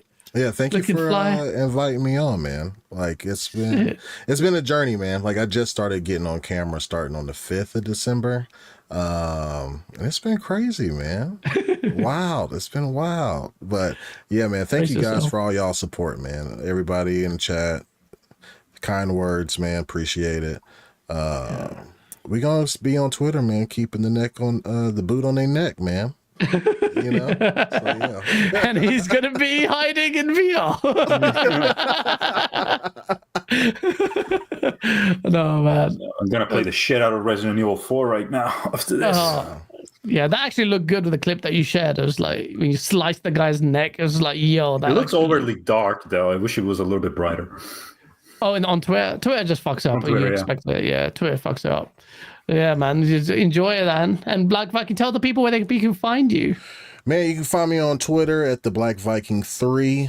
God, I'm still trying to get a hold of it. One of the Black Viking, that handle, like I suspended a while, and I'm waiting for it to become available. I check like every 2 days, but it's not there. And then you can, I think they just put it in the chat on my YouTube channel called The Longhouse Gaming. It's a 2-hour podcast we do every Tuesday and Thursday. We have 7 episodes so far. We got about 3,000 views off that and 500 subs as of this morning. Yeah. So it's been crazy. So watch it go up. Hey, put in the work to do it, man. Hey, you have to do it, but you did it well. That's a shout out to you, man. It's going to be interesting to see you're going to come up and understand some of the beef, some of the madness, or the controversies that follow people. Clip your shit. It'll probably be this guy, then clipping your shit. Keep doing it. My thought process whenever I go on to Twitter or whatever is this isn't a real place. You know what I mean? Exactly. Same here. I go it's in, fun, pull man. my pants down, take a shit on Twitter, then I leave. That's what I do. I remember, oh no, it's Alex. He took one of my tweets and made fun. But it was hilarious. As long as you guys do it in good taste. I remember that. As long as you guys do it in good taste and it's actually funny, then I don't give a shit, man. But there was a time that Alex puts me very often in his videos, and there was a time where he used to trigger me like a bitch. I was like, this motherfucker. But then he said something that it kind of hit me. Like he said, like, all the money that he makes on YouTube, it goes to his son, his daughter. Yeah. And I kind of relate to that because I'm a brand new father myself. So I was like, listen, man. Congrats, man. Yeah, I'm telling you, I was like, listen, man. If that's what you do with the money you make with the YouTube videos, by any means, put me on your videos all the time. I was like, yeah. He's a good guy. He's a good guy. He's just got a soft heart. He's just a bit raw. If you go on a podcast together, you guys would have kick it off. There's a lot. I'm cool with him. I'm cool with him. You're cool with it? Oh, it's cool. Like, sometimes there's beef with a lot. And sometimes there's genuine beef. Like, I have genuine beef with, like, some people on this space, like, on the PlayStation side, there's mad beef. But then there's people like, you had a really, like, bit of back and forth, and then you unblocked me. And now we... Yeah. There was that time that you really triggered me with, like, the menstrual post or something. With Gorilla. No, because that one was so random and just, like, I don't know. It's like, what the fuck is this? Yeah, and then I unblocked her. I got over with. Come on, man. It was so bad. It was when the company announced that they're going to give people on periods leave. I'm like, yeah, that's a great move, but don't hide Nick Marseille. That was like, this broke this cover. I was proud of that, but at the same time, I'm glad it. Believe it or not, I'm cool even with Colt Eastwood. Like, I think Colt Eastwood is an extremely smart person. Like, he's got the talent, he's got the skill, he's got that incredible voice that's like, he could be like an anchorman and stuff. Yeah. And I'm sure he's a great father and an incredible fucking husband. And a great husband. To me. The problem I have with Colt Eastwood goes like into the Twitter and the YouTube side of things, where it's like, takes the high road. It triggers me. I cannot help it. I love it. That's why I love him. It's like, he kills it with kindness. And other devs have said that. It's like, we know what you do, but it's hilarious to watch. But he does it on purpose. Hashtag be nice, and then tweets. Congratulations, Spiderman, for reaching 6% of the position user base. Hashtag be nice, though. Fucking God. genius. Colt, you've been doing it right the whole time. I love it. And I love this community as well, man. Like, look, this is what that's all about. Like, and thank you, like, for coming on and having a great. This is what happens. Like, it's, you know, not always works, but look, it does. Let's bring the communities together because we have to have these conversations and we're still in the same space. Smart661, thank you so much for the $10 super chat because Xbox has outdone Sony single-handedly 2023. Let Sony try have a smart delivery. Software is king. Xbox is on the rise. Get the hell out of here with console sales. Fuck ponies. I feel like Dirt and Sean's chat are in here, and I love it. I love it. I love it. I always love those guys. Even though when they come after me, I just like, I understand the war because I've been console warring for a time. Thank you so much, everyone, chat. To wrap up this 2023, you have really supported us for our growth. It's really, really just nice. So thank you. Thank you to Isla, who's just been just resolute and just helping us out massively. All the members you have supported. It means a lot, man. Like seeing the members grow. Like you guys support the channel and keep the lights on. We don't take the money from here on our pockets. It just keeps the show going. And we need that because we have, believe me, expenses to pay. So thank you so much for all the members, all the super chats. It does not get like unappreciated. I really appreciate it. And Isla, thank you for, as I was congratulating you. Congratulate Asa for hitting 1K subs. You could have hit that in 3 days if you console ward, Asa, but you're just a righteous person. Shout out to Asa for hitting 1K subs as well. Do check out his channel. And on the note, Asa, you get to end the show because I am conscious of the fact that you kind of chilled on this one. And I've been doing things. I now have a pets room in my Discord for people to share their pets, which is soothing, which is why I cheered up halfway through the show. It's very nice. So my YouTube channel hit 1K. I've had a little soft relaunch. I've got the best, most fancy alerts and shit going on that are really like nice to see. And I've got 30 members over there. So it's a different kind of community, very... That's cool. Very different vibe, but it is going well, and we have a nice time over there with the streams. I actually did, so I've hardly said anything today, but for Thursday's talk, that went on for 3 hours, and that's just me talking to that community there. So loads of stuff going on my channel. Like you said, though, thank you everyone that is here in this community, supporting us in the way that we've been going for years now, growing and growing and having a good time here. Thank you for Black Viking and Nick for coming on and keeping that conversation going while I set up my Discord, and see you all in the new year. Absolutely.